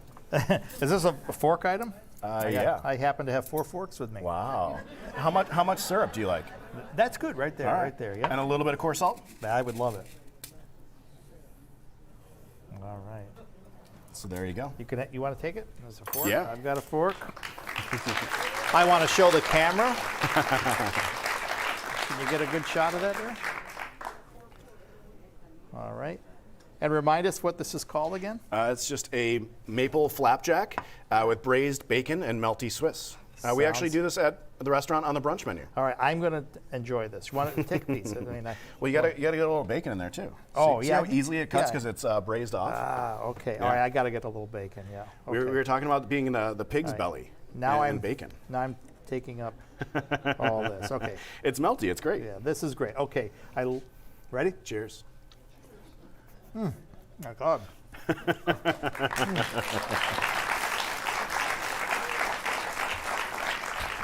Just great. Well, love this. This is great. Okay, well, before we thank you, by the way, for coming. We enjoyed it a lot. It's delicious. Before we excuse me as I talk with my mouth full, before we make our way to our next chef, let's first learn a little something about wine from Chef Edward's wife, Waxlight's award-winning sommelier, Jess Forster. Hi, my name is Jessica Forster. I am one of the partners and the wine director at Waxlight Bar Event, a restaurant and wine bar on Chandler Street right here in Buffalo. We have been open for about 3.5 years, and there's 4 of us as partners, if you haven't been there before, and we are owner-operators. So we are on hand every day when we're open. I'm the wine director, I'm the sommelier, I'm also a server. We combined as a team have about 40 plus years of experience in the restaurant industry. We've worked in other cities, and we've all come back to Buffalo to kind of share our knowledge and our experiences with everyone. I am a certified sommelier through the Court of Master Sommeliers. My passion is wine. I've been doing this for about 8 years now, and my favorite thing is sharing wine with people and sharing the information and the wealth of knowledge that I learn over the years. I've brought today 6 wines with me that are emblematic of what we believe in and what our wine program looks like at Waxlight. Some of these are available by the glass, and some of them are a little bit on the higher end offering. That would be a bottle option only. And we'll start with one of my favorite wines from New York. So this is Forge Cellars. They are located on the east side of Seneca Lake. They've been making wine since about 2013. Small production winery. They make dry Riesling, Cabernet Franc, Pinot Noir, and a little bit of Chardonnay. They have a really awesome backstory, and they're treating the east side of Seneca Lake like Burgundy, France, meaning that they're really concentrating on terroir. They're finding certain plots, certain vineyards, for a specific soil type, for sun exposure, for a location on a hill that's advantageous for grape growing. So they really put a lot of attention and love into what they do. Another one that we offer by the glass is an orange wine from Alsace. So this is a wine making technique that's been around for hundreds of years, but it's only recently been a little bit more popular. So orange wine is made with white grapes, but the producers leave the grapes attached to the skins. Skins give wine color and texture like tannins. So in white wine, it makes an orange wine. So this is from Alsace. Like I said, this is Riesling, Chasselas, Gewürztraminer, and Pinot Blanc. I really like to pair this with fish crudos, with salads that have kind of like a pickly flavor to it, or escargot, something that has a little bit of earthiness to it, and things that we always have on our menu. And then we have some higher end offerings. I'm really excited to share this wine. We've had this on our list, and we're only able to get 2 bottles of it in total. This is a Nebbiolo from Barbaresco in Italy from 1967. So this probably wouldn't be an everyday wine, probably something that you'd want to order on a special occasion that would need decanting and would pair really well with some of our richer dishes, dry-aged steaks or dry-aged pork chops, things of that nature. And then lastly, what I'd love to highlight is a producer from California. So this is Kathy Cortison. She has another really awesome story to go along with her wines. She's been making wines for herself since 1987 in Napa, and this is a 2012 Cabernet. All of the producers that we highlight and that we believe in are small family producers that are practicing sustainability, if not organics or biodynamics in their vineyards, which is really, really important to us to showcase what grapes should be, what they taste like without additives, whether that's sulfites or spraying pesticides in the vineyards, the things that are natural and and showcase the wines and the grapes as they are. So come on down to Waxlight, chat with us about wine. It's our favorite thing to do. Cheers.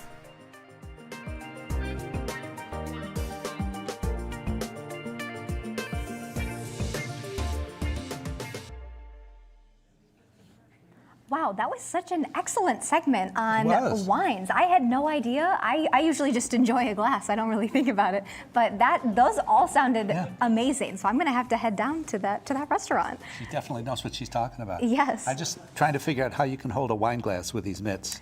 I don't think you can. Bad idea? Okay. Yeah, you can use the other hand though. Okay. Yes.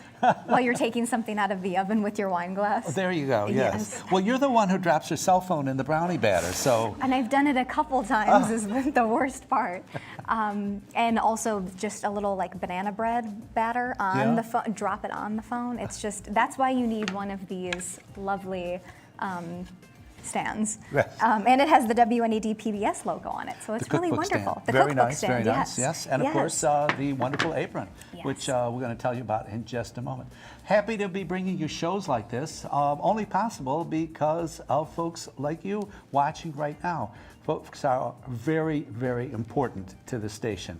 You have no idea how important. Actually, I think we have a statistic for how important people pledging are. Yes, over we do. 50% of yes. our unrestricted operating revenue comes from folks just like you who want to help our community here. Community of knowledge, community of education, community knowing how to cook today. So, pretty cool stuff. Yeah. Yes, and we had a little while back, we had a Now We're Cooking live show, and people loved it so much, and we were able to bring it back on the air today and learn so many other new recipes. So it's really great that we're able to do that, and we just want to say thank you to everyone who's a member, because you're the reason that we're able to put programs like this on the air.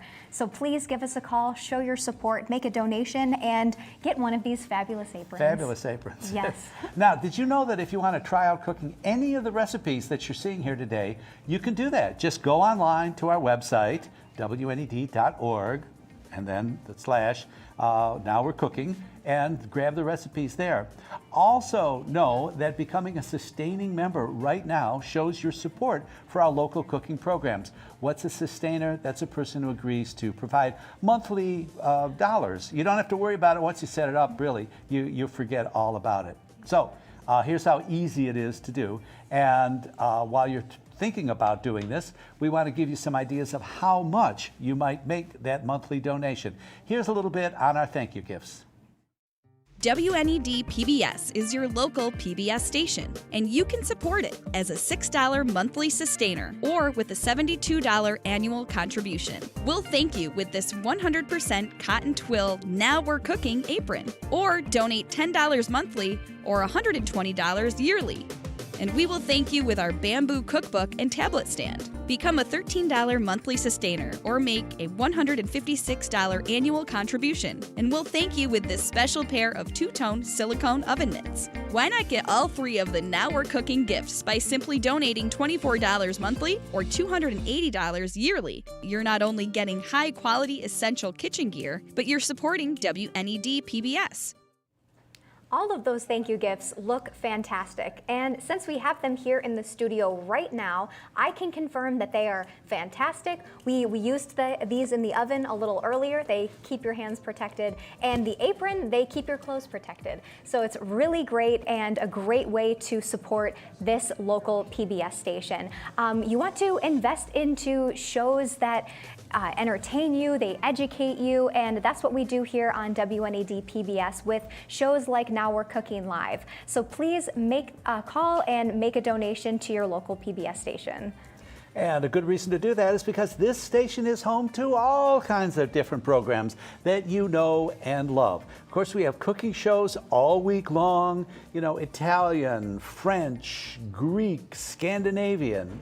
We do it all. And if you not only love our cooking shows, I'm pretty sure you probably like the mysteries, our Sunday night masterpiece programs, all of our great science programs, those dramas, Call the Midwife, Midsummer Murders, they're all here.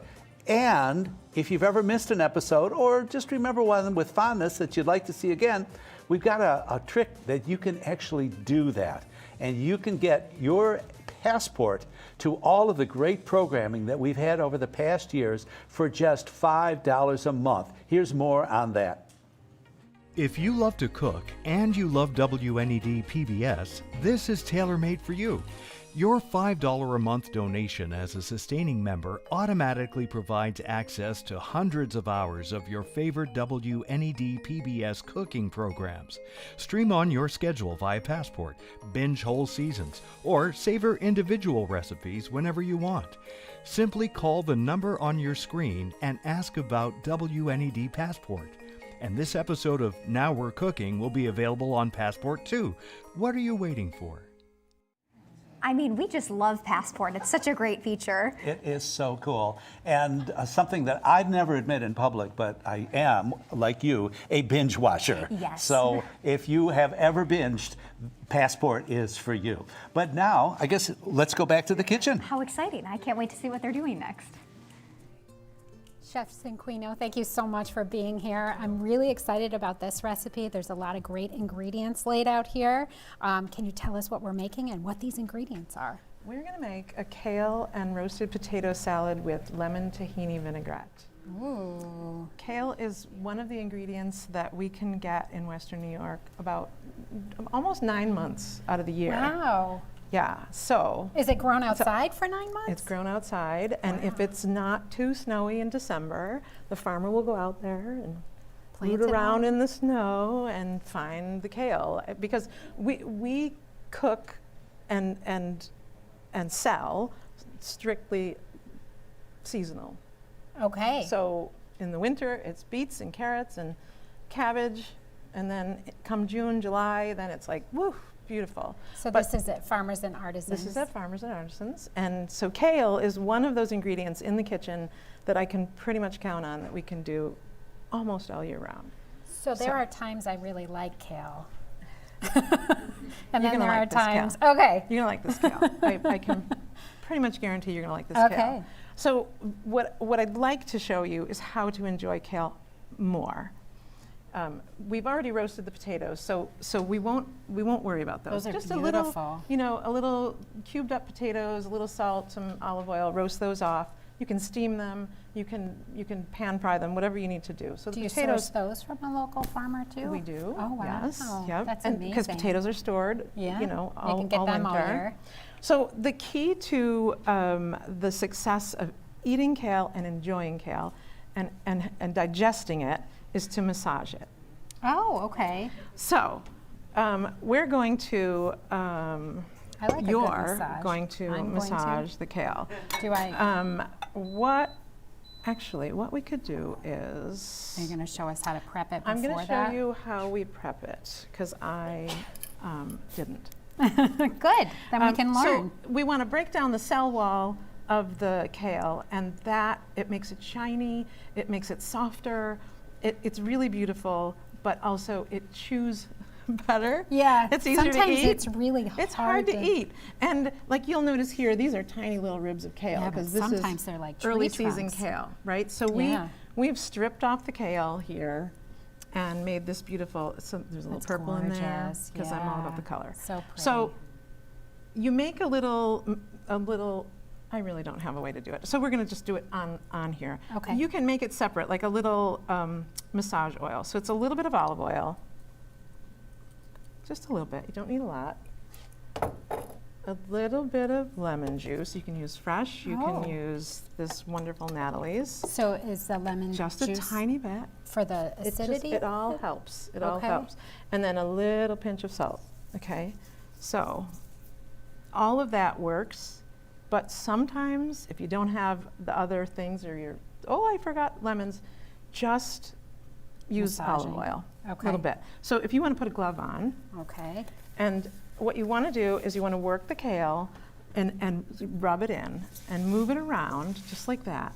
And you'll see it diminishes by a third. Oh. So it goes down. So if you It's think already that's getting a little enough, then you got to smaller. add more. If you're having people over and one head of kale isn't enough, you're going to have to add more, because it goes down by a third.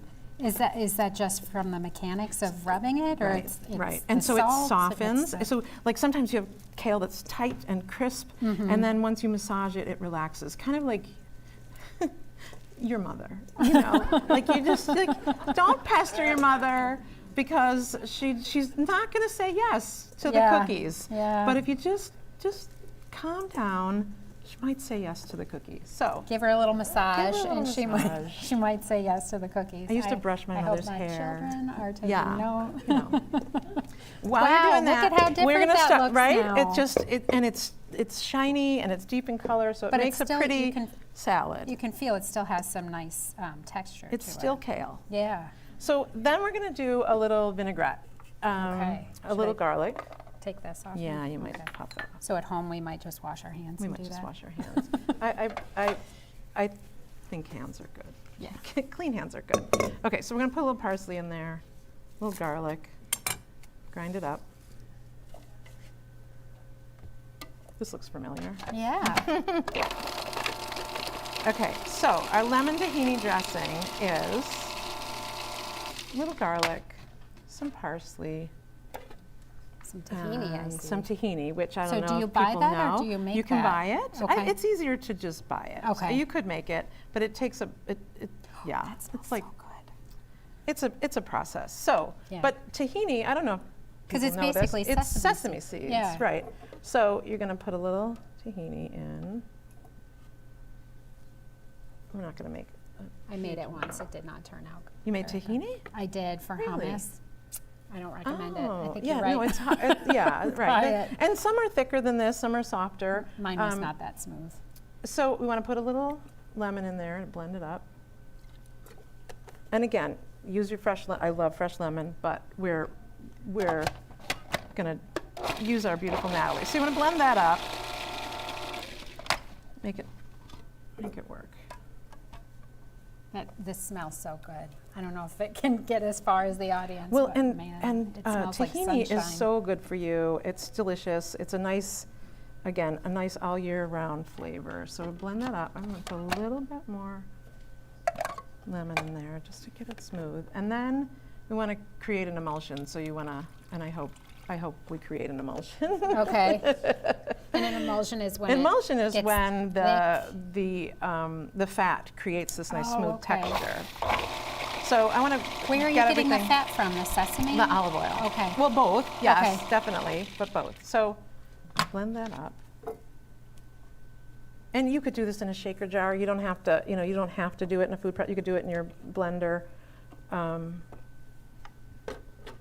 a big fan of that. So then we're streaming some oil. Oh, okay. And So you can how do you control the know? texture. Well, you eyeball it. Okay. I mean, on the recipe, I'm sure I have a ratio that works. Okay. So that's on the website, WNED.org. Yeah, yes. So, let's see what we did here. Oh, that's beautiful. Yeah, so the trick is to get it, you want it a little thicker so it sticks to the potatoes, it sticks to everything. So we've got about 3 minutes. All Man, right. that time goes fast. We still doesn't it? have one more component. We're gonna Okay. Put some Pistachios. pistachios on there. So it's roasted potatoes. You could use butternut squash. You could use sweet potatoes. You could mix all that together. You could use celery root. You could, whatever is available to you, you can add to it. It just adds a nice, you could add beans and then you have a nice complete protein. Oh, yeah. You could add nuts and seeds. It's a whole meal. I'm going to chop a little how of beautiful these. those are. These are pistachios, which are my #1 favorite. They are so good. And just, you kind of want them coarse, but you want some little bits so it sticks to the dressing, so you get all the flavors in a mouthful. So is this going in the dressing or This just will go straight into right on the salad. Okay. And we'll... So you're building a lot of textures in this as well. Because the roasted potatoes are very different than the kale, which is very different than the... And it's just a really nice combination. It's very satisfying. It's very filling. Yeah. So we'll take those and throw them in our Beautiful. salad. I like a few that are even ground up a little smaller. Sometimes that's nice and clingy. Let's see if we can get some of those. As much. The one thing I did not add is black pepper. You can add it to the dressing or you can add it to the salad. Does it make a difference when you do it? Is this the dressing all complete? That is, yeah. We'll Okay. pour that on because it's, let's see, we've got some potatoes. I used a little medley of potatoes just to make How it pretty. pretty. It's a very rustic looking thing, so it's not particularly glamorous, but I'll mix that all together. I don't Okay. know, it looks pretty glamorous. Yes, it's delicious, I think. And then we'll put a little of the dressing. Now, it's funny because if this were to sit in your refrigerator and you weren't going to serve your guests right away, it gets, it looks like the dressing has disappeared, but it doesn't. It just kind of Blends melts, in. everything melts in. So Okay. it looks creamy at first and then it kind of dies down, but it's just a nice blend of flavors. That is beautiful. Is this, Here, let me did I give you move some to stuff out of the taste. way? Yeah, that's okay. You have your fork? I do. I'm gonna need another one. This is my last fork. You know how I eat this at home? Out of that bowl? No, yes, that too. That too. Wait. You need some sesame seeds? I use chopsticks. Really? Because I can get all of it. Oh, that's funny. All of it. I would do it to slow myself down. No, well, that too, so you're not gulping That is it, but beautiful. I have. Now I'm gonna eat it. Some of that beautiful Mmm, that is so good. It tastes like winter and spring all at once. I like that. That's good. That is beautiful. Thank you so much. Oh, thank you. And I I know hope that you you're enjoyed it. celebrating a big anniversary. We only have a moment, but Oh, Farmers and Artisans is celebrating 10 years in their location in Snyder, corner of Main Street and Bernhardt. And I'm on a jumbotron Yep, today. I saw a in the picture middle of it.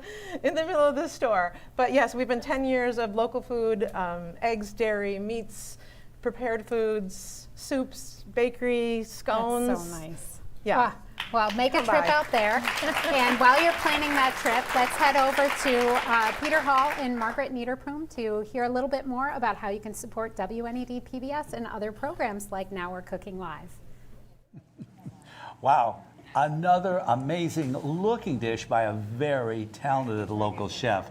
I'm Peter Hall here with Margaret Niederpruem. And Margaret, if I went, I'm more of a scones kind of guy, as you can tell. But just looking at you, I bet you're a kale person. Is that true? You know, I'm a very big fan of kale, and I'll tell you why. Because I'm all ears. Okay, because I'm okay. not. So you can put dressing on your kale, put it in the fridge for a couple hours, and it won't wilt. Like usually when you put salad dressing on regular salad, it's soggy and it's not as good. But when you leave dressing on kale, it actually makes it taste better because the flavors really meld together. So that's my 2 cents on kale. I'm a big kale fan. I will promote kale forever. So I'll put the dressing on. I'll put it in the you refrigerator. can have the scone on the side. Yeah, and then I'll just kind of leave it in the back of the fridge while I eat my scone. Okay. Well, we are in the studio all together here today. Wonderful audience, chefs, me and Margaret, and Marty and Heather, because we want to raise dollars to bring you more cooking shows. That's absolutely what we're here to do. Over 51% of our unrestricted operating revenue comes from you and your generous donations, and all of that money, well, at least 51% of it, gets turned right around into the shows. And when you make a donation today, Yes. we have some wonderful thank you gifts that I'm sure everyone is just dying to see. WNED PBS is your local PBS station, and you can support it as a $6 monthly sustainer or with a $72 annual contribution. We'll thank you with this 100% cotton twill Now We're Cooking apron, or donate $10 monthly or $120 yearly. And we will thank you with our bamboo cookbook and tablet stand. Become a $13 monthly sustainer or make a $156 annual contribution. And we'll thank you with this special pair of 2-tone silicone oven mitts. Why not get all 3 of the Now We're Cooking gifts by simply donating $24 monthly or $280 yearly? You're not only getting high quality essential kitchen gear, but you're supporting WNED PBS. That's how it's done. Decide the level that's right for you. $6, $13, $24 a month. One of those numbers is right for you, and then you can grab yourself one or all of those fabulous thank you gifts that we just saw. And then you will feel much better because you have supported your PBS station, our community, and our talented local chefs that you see here today. Yes, your phone call made right now lets us know how much you love local programming like Now We're Cooking Live on your PBS station. Your financial support combined with local sponsors is how this station works. And we would like to take a second to thank our sponsors for today. We have Artisans Kitchens and Baths. We have Edible Western New York and Erie Lakeshore Magazine, Wegmans, Lulu Creations, Cabinet Reface and Direct, and Zenner and Ritter Heating and Cooling. And you know that a show like this would not be possible without the combined support of you and some of our fine local institutions each. We can't thank everyone enough. Can't thank you enough. Can't thank all of our sponsors enough. But one of the best ways that we can say thank you is to get you more shows. So let's head back to the kitchen in just a moment. First, though, we do want to visit those thank you gifts one more time, because when you get one of these thank you gifts, we know that you're a friend of the station. Yes, we have these aprons for $6 a month or $72 annually. We also have the bamboo cookbook stand for $10 a month or $120 annually, and also the oven mitts for $13 a month or $156 for the year. And we also have everything combined so you can be a professional WNED PBS chef. So please make a call, and in the meantime, we're going to head back to the kitchen. Take it away. Well, here we are with Chef Welker. So it's nice to have you back. Chef is already getting ready. Thank you. Appreciate it. I see that you're already got your pan heating up. You've already got some things going. So you had to do a little pre-planning for this segment. So tell us what you already have done ahead of time, and then what we're going to see at the end. So this is a little bit more of an advanced dish than what we did before. That was kind of Tuesday night in between soccer practice type of dish. This could be more than that, almost like a dinner party type dish. So we're calling it sea bass and clams, but layman's way of describing it would be like a seafood chowder almost. So think maybe like cioppino without some of the main ingredients of it. Okay. So we'll use a clam chowder as a base for this dish, and then we'll include steamed little neck clams as well as a seared sea bass to finish. So this is a little bit of a more high dollar item. You could substitute that sea bass for haddock, a cod fillet, something more budget friendly. Don't be turned off by the inclusion of it, because any fish could substitute for this. Okay. So I'm looking for heat on this pan right here. We're looking for a nice hard sear. You can see we have a skin on fillet here. I'm a big fan. Sorry about that, maybe I'm blocking you.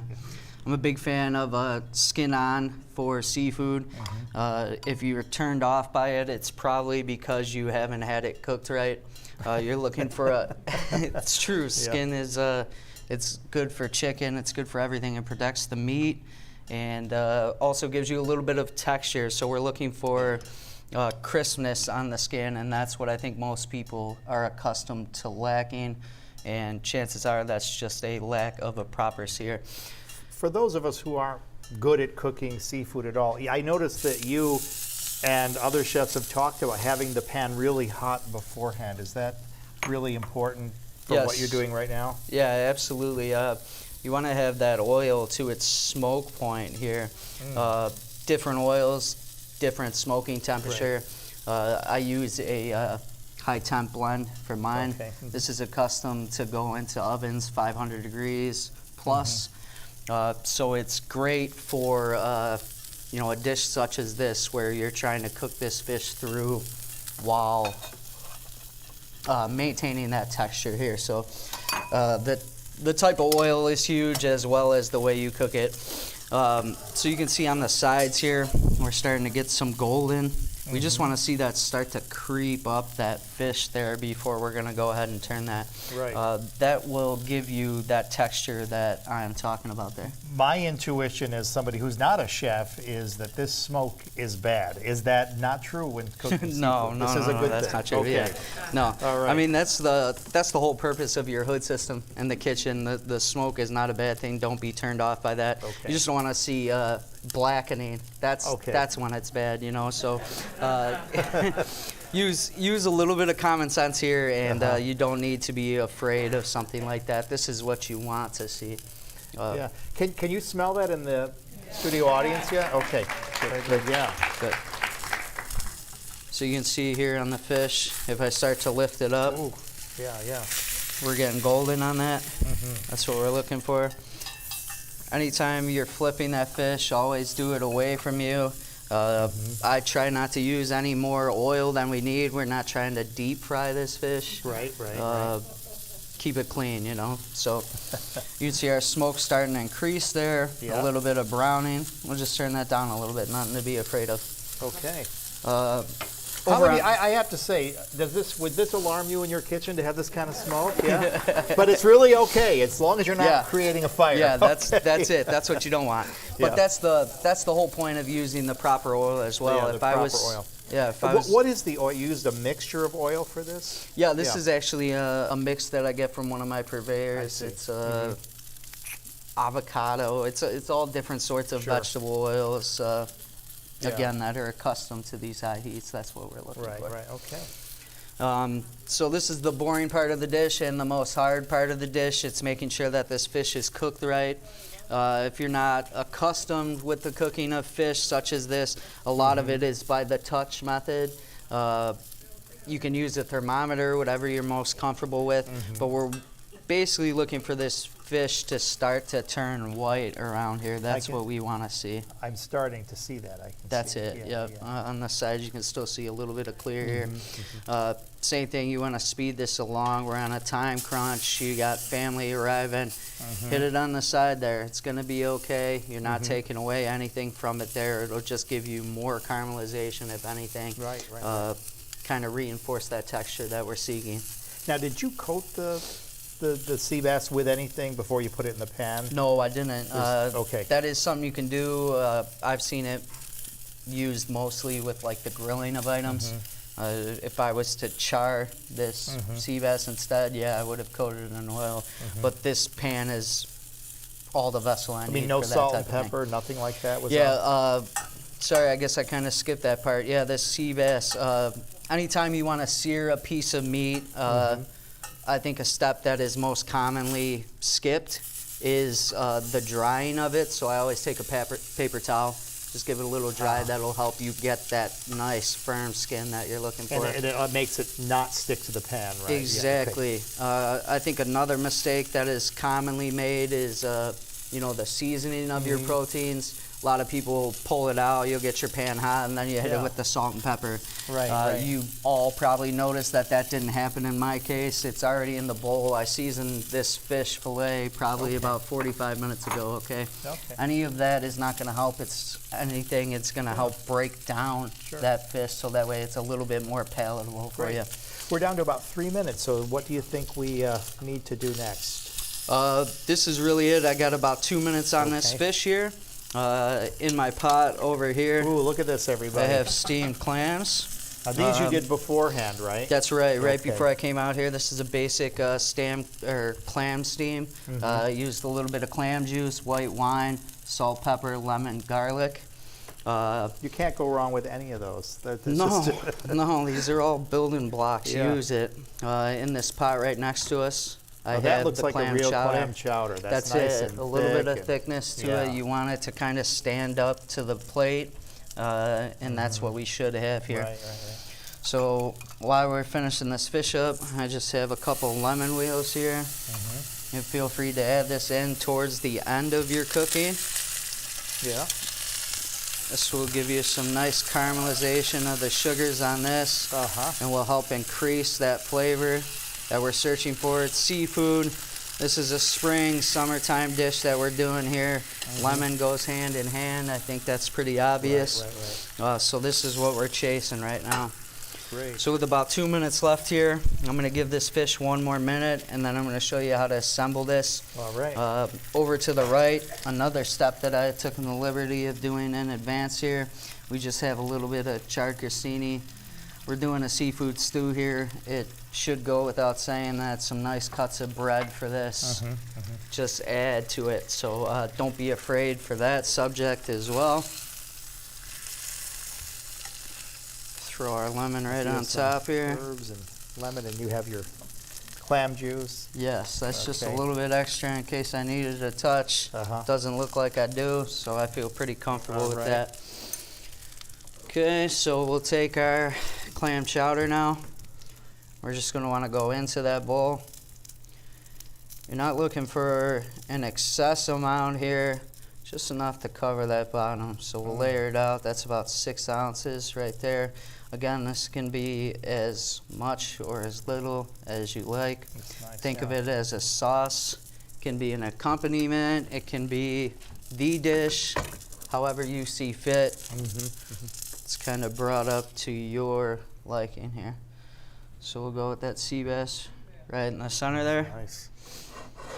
Pull around our clams. You want to make sure when you're steaming clams here that you don't let it go too long. I steamed these right before I came out here. They look really nice, yeah. And as soon as they started to crack open, you turn the heat off those, Right. okay? The last thing you want to do is create a texture that is tough. Wow, look at that. Go in. Crostini right on the side of that Look at dish. that. You can top this. I'm using microgreens. I keep them on hand. You can also use chives, scallions, leeks, whatever you may like. That looks Just a little gorgeous. color, life to the dish. Wow. Hey, I'll show the camera. Thank you. There you go. Well, this looks great. Nothing I ever make looks that pretty. That looks, well, thank you very much, Absolutely. Chef Welker. We're Thank glad you. you were here on Now We're Cooking Live here on WNED PBS. And at this point, we're going to transition over to our friends Peter and Margaret. But as we make our way for our next chef, let's again go back over there, and they're going to tell us how they can continue supporting programs like this on WNED PBS. So Peter and Margaret. Thank you, Marty. We are having such a fun day here. The studio smells absolutely incredible. Yeah, I feel like we're right out on the water having a seafood dish. It smells incredible and it looked beautiful. So we're so excited and we're so glad that we're able to put programs like this on the air. And Peter and I are here to tell you that you are the reason that we're able to keep programs like Now We're Cooking Live on WNED PBS. You know, I personally think I'd be having an even better time if I could actually taste some of this food, like Marty gets to, because he's over there with the cooks. We can smell it all the way over here. It really, truly is amazing. So remember, as Margaret said, if you're interested in the recipes you see on our local chef's food show right now, if you want to do what they're doing, go online to WNED.org/Now We're Cooking and try out any of the recipes there. And this is all possible because of member support. And we have different ways of showing thanks for member support, don't we? Yes, we do. We have wonderful thank you gifts that are specifically themed for Now We're Cooking. And here's a little video about what those thank you gifts are. WNED PBS is your local PBS station, and you can support it as a $6 monthly sustainer or with a $72 annual contribution. We'll thank you with this 100% cotton twill Now We're Cooking apron, or donate $10 monthly or $120 yearly. And we will thank you with our bamboo cookbook and tablet stand. Become a $13 monthly sustainer or make a $156 annual contribution. And we'll thank you with this special pair of two-tone silicone oven mitts. Why not get all 3 of the Now We're Cooking gifts by simply donating $24 monthly or $280 yearly? You're not only getting high-quality essential kitchen gear, but you're supporting WNED PBS. There are so many great options in that video, and I'm sure you're either thinking of one or you're thinking of the entire combo. Well, try becoming a sustaining member of WNED PBS right now and show your support for local cooking programs on your station. And it makes your gift even more affordable when you give monthly. An ongoing monthly giving breaks your donation into smaller and easier amounts. And when you pick an amount that's just right for you, it could be, you know, $5 a month. That's a great deal because at $60 annually, you get yourself access to our very own streaming service. Think of it like Netflix for PBS. We call it Passport. Take a look. If you love to cook and you love WNED PBS, this is tailor-made for you. Your $5 a month donation as a sustaining member automatically provides access to hundreds of hours of your favorite WNED PBS cooking programs. Stream on your schedule via Passport, binge whole seasons, or savor individual recipes whenever you want. Simply call the number on your screen and ask about WNED Passport. And this episode of Now We're Cooking will be available on Passport too. What are you waiting for? My family and I love PBS Passport, and we're heading back into the kitchen in just a few moments here. But before we do, Peter wants to tell you a little bit more about Now We're Cooking Live and the thank you gifts that we have to offer. Because they're so cool. They're designed just for this show, and they're very modern. Now, we have the apron that Margaret and I are modeling. I got to tell you, my wife has one of the older PBS aprons, and I, of course, have the latest model, you know. Well, aren't we just fashionable in our little kitchen? But something absolutely new, besides the apron, is the stand. It can hold, you know, if you're getting your recipe off your cell phone, your tablet, or an actual cookbook, whatever. It has that little ledge there to hold the book open. It's a wonderful deal. The mitts, you get two mitts for just your $13 a month donation, or put the whole package together, and that's just $24 a month.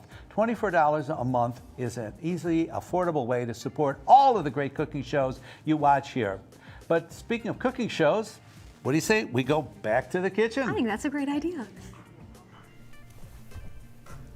Chef Forster, thank you so much again for joining us for this delicious special. I almost got caught there because I was talking to you too much. We're so excited about this segment that we're really tied up. So tell us what you're going to prepare, and don't burn yourself while you're We're going to make a simple breakfast, a French omelet. A French so omelet? Everybody's technique, temperature control, lack of color, threefold, and a little bit creamier. We also cheat. So normal omelet, you know, you make at your house is probably 3 eggs. And you mash them up, you put them in a bowl, and you stir it up. So we'll show you that now. Okay. So normally, nice. Pardonnez-moi. One-handed. I've got big enough hands to do that, and I still can't do it. So you'll notice we have 4 eggs. Yeah. So where does the extra egg go? Yeah, you said 3. So normally you do a 3-egg omelet. So what makes ours kind of cool is it has an extra yolk. So whites give you kind of like texture, and yolks give you richness and flavor. And so if you like it to be a little dark, yeah, exactly. So if you like it to be a little richer and darker, I like to add an extra yolk. We're also doing this now for posterity because in no way are we going to use these eggs. Oh, we're not. You're just going to show us, and then you're going to use your special. So like if you're waking up in the morning and doing this, you're going to scramble them, you're going to whisk them all together. But I blended these yesterday. Like the adage, like everything is better fresh, we find to be a bit of a fallacy. Oh, really? So like our herbs are fresh, but our fish eggs are cured and salted. Like we're gonna have salmon roe, and we're gonna talk about that. Okay. It took about 5 days for our cultured dairy to come together. So you can see like the eggs are kind of incorporated, but you can still see whites and yellows and different spots. I was gonna remark on that. Yeah, so we put this in a high-speed blender. So if we were to scramble that, it would be perfect. We could get pretty close to the texture that we want, and it would make a great omelet considering I just woke up. But I also am a little groggy when I wake up. I need my coffee and my little hangout time with my dog. check the restaurant reservations and all that. So I don't really plan for making a whole bunch of things. So if Okay. I have a stack of these blended and weighed and all set ahead of time, Food prep thing. I can Yeah. just wake up and go. Plus, I love the texture. This is gonna be so much more of a mousseline, like silky texture. Okay. In the way that everything is incorporated so much, because So it's as you can almost tell, emulsified. in a yeah, way? exactly. Like the color between the two, Yeah. and the way that one is very homogeneous, and this one, again, it would be great, but it's a little broken. Like Okay. it's not what we're going for.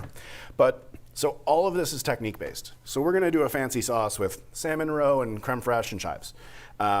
You can do a Denver omelet, whatever's in that. I think it's like peppers and onions or something. Yeah. You can do crab meat and like béarnaise, hollandaise on top.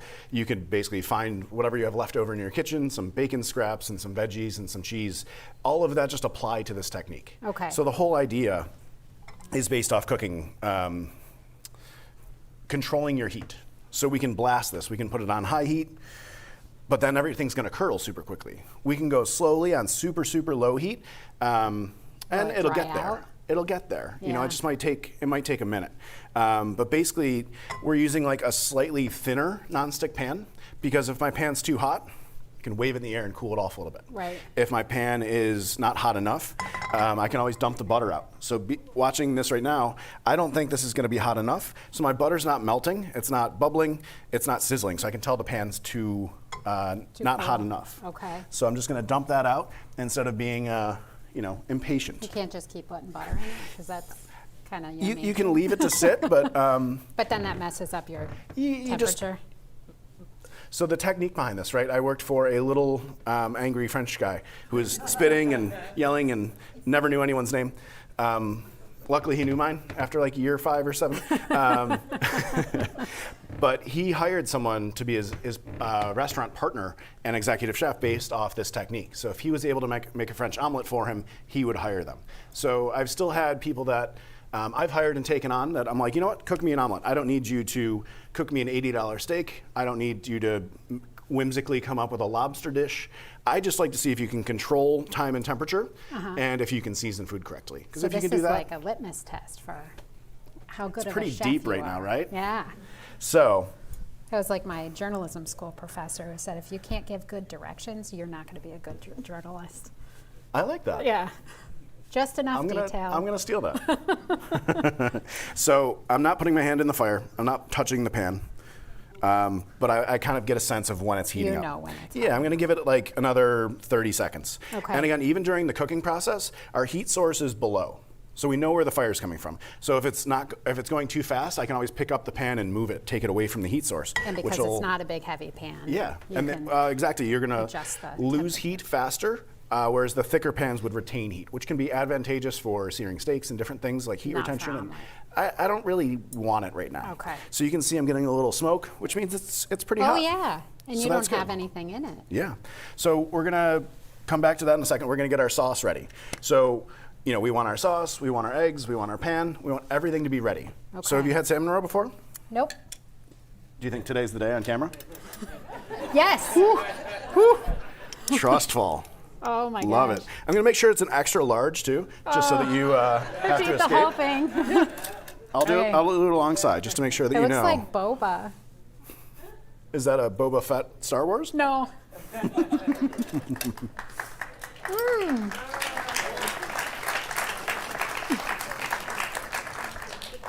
I got applause for taking a dive on it. That was really good. It's the trust ball. It's salty. Yeah, it has a lot of salinity. People might say that it's fishy, right? It does taste It like does have flavors of fish, the but ocean. It's not Yeah, fishy. We're not doing this to be weird. We're doing this so that we can have a dish that's different than something that you would have at the house. Okay. So if you have trout roe in your pantry at home, by all means, copy this exact recipe. This is trout or is this salmon? This one's salmon, so Okay. they're in the same family. But if you Oh. have, you could use this and apply it to trout roe. Okay. Wow, that is chopped so tiny. It's like you're a professional. Or Yeah, something. I almost cut my fingernails with it intentionally. Oh, really? No, but I do You have cut to my keep 'em fingernails still. short. Yeah. So this is to taste. Okay. Basically, I'm making eggs for myself. I'm just here. Well, you get to eat it too, so you have to enjoy it the way that I do. Look at that. So we're just gently stirring and incorporating. So that's going to be our sauce that goes on top to finish. So we want to see this a little Yeah. more. I think he said forward. Forward that way, forward this way. He's talking to me.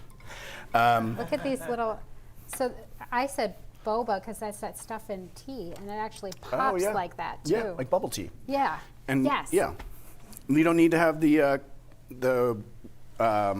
mother of pearl spoon for your caviar at home. You can use whatever spoon you like. That is not porcelain. That is beautiful. And that was a local artisan that made you that. Yeah, Christina made these awesome bowls for us, and we're kind of honored to have them. Our friends in the neighborhood gave them to us, and we got some awesome fish roe from the market at Fresh Catch, just on Main Street. So we're trying to feature some egg on egg party. Yeah, it's sort of meta, right? It's sea eggs and land eggs. Does it matter what kind of butter you use? We cook with unsalted.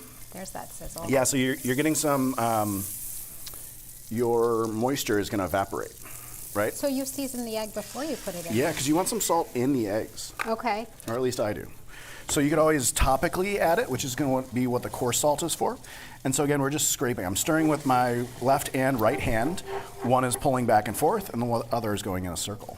Oh. So this is honestly a brand new nonstick pan, because that is one of the cheat codes to having a perfectly soft omelet. Is to have so you can see that it's. I don't think I can afford that every Sunday. You can see that it's. But for our lovely TV audience, we want nothing but the best. Oh yes, of course. So we can see some coagulation in the way that the eggs are coming together, but it still looks runny and kind of wet, right? Yeah, because it almost looks like you're going to make scrambled eggs at this point. We essentially are making scrambled eggs. Okay. So we want just a little bit more heat, and you can see that it's all kind of coming away from the edge of the pan, which is a really fun, and again, we're shaking, and right now we're just going to kind of form our omelet.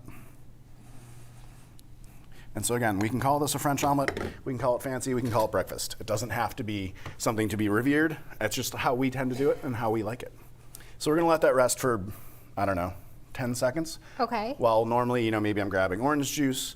In the restaurant, maybe I'm adding cheese or something else to let it melt. And again, all of your add-ins can go in now. And this isn't like gonna go anywhere. It's completely fine to just sit there and rest for a moment. Okay. So it's kind of coming together. It feels like you're supposed to have it on the heat still. No. So we're going to go back on the heat. Okay. Because it's not cooked all the way through. It's going to be barely set, just like a custard. So if I put my finger in, you can see that it is still wet. Yeah. And we're going to have it barely set. And so we're just going to cook it for another probably 12 seconds on the high heat. Okay. And then we're going to roll it, and that retained heat will actually help the rest of the moisture to kind of coagulate as well. Okay. So we need a 10 count from the audience. 9, 8, 7, 6, 5, 4, 3, 2, 1. That was all in English too. That was good. That was good, yeah. All right. So look how beautiful. it looks kind of pretty. It doesn't have any color on it, just like you said. So I'm going to add a little bit of butter to the top of the pan.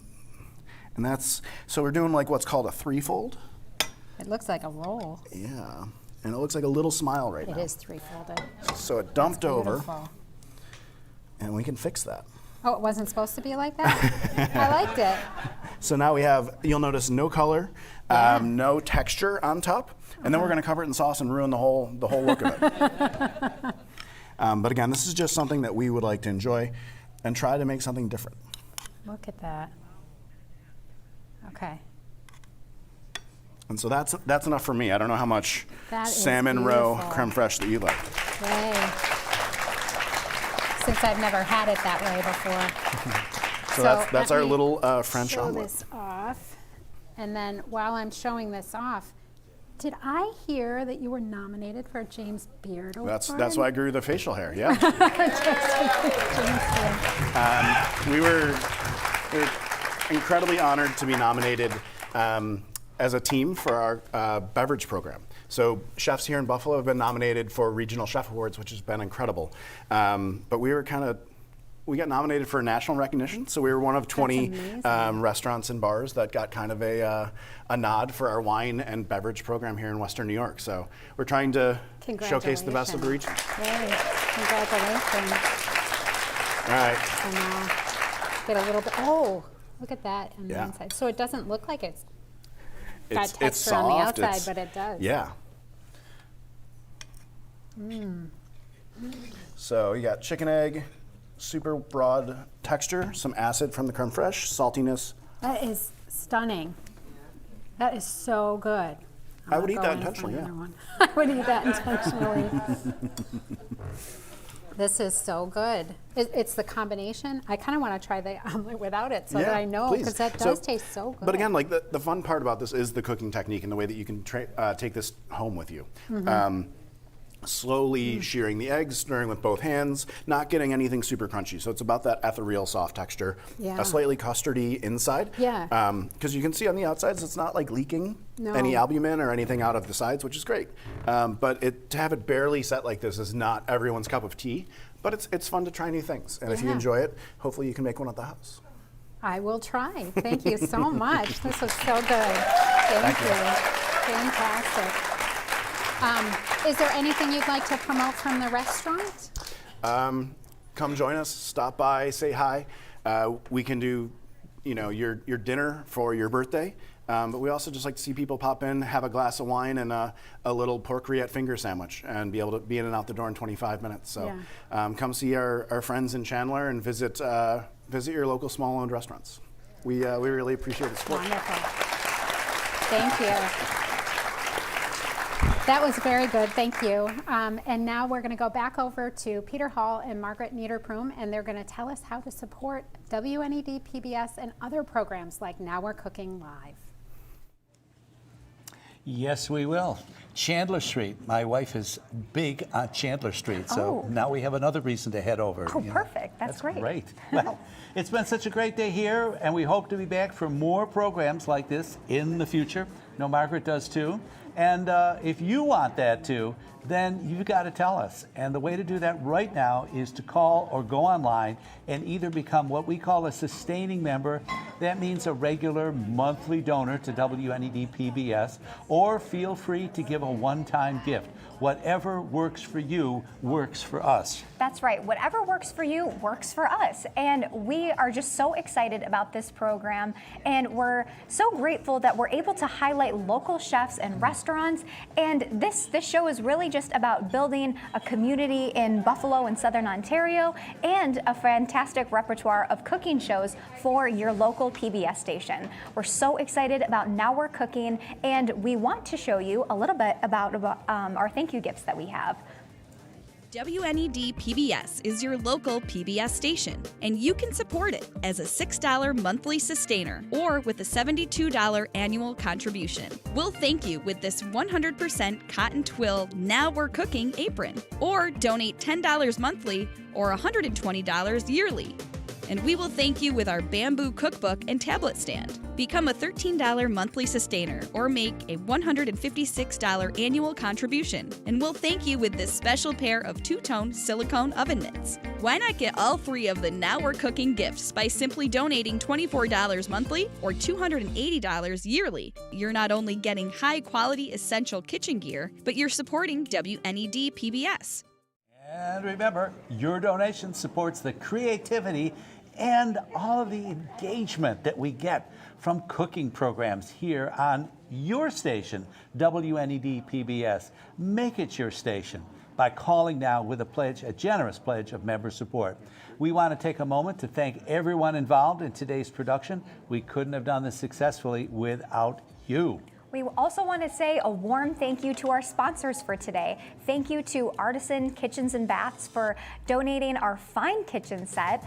Also, Edible Western New York and Erie Lakeshore Magazine. Wegmans for feeding our audience this afternoon. Lulu Creations on handmade glass, wood, and metal works. Cabinet, Reface, and Direct.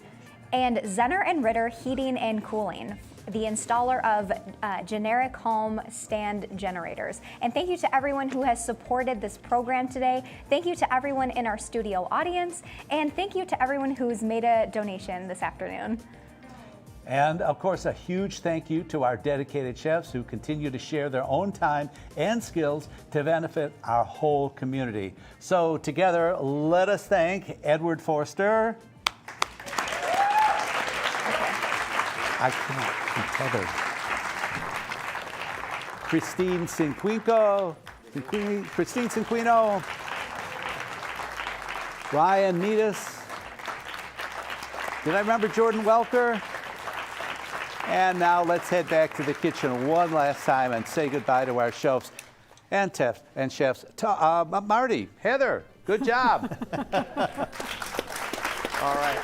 Well, thank you, Peter and Margaret. Thank you to our wonderful studio audience today, everyone involved, our chef coordinators, the crew, the volunteers, the audience in the studio. It's been awesome today. Really help us bring this program to life. And of course, all our friends at home who are watching. And again, thank you to our fantastic chefs today. We've had a great time meeting you and working with you today on Now We're Cooking Live here on WNED PBS. It has been so fun. Thank you. And thank you to all who have donated today. Your voice matters. Your donations today tell us how much you've enjoyed this program and make it possible for us to bring you more. So we'll see you next time. Great to work with you. It's very nice working with you. Thank you so much. Thank you so much for Thank coming. you.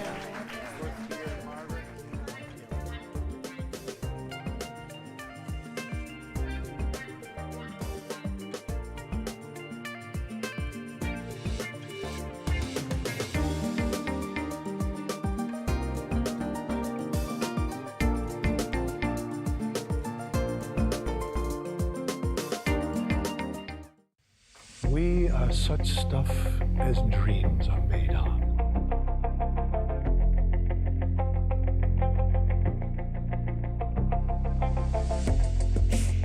We have the stories that are true and that are heart-gripping.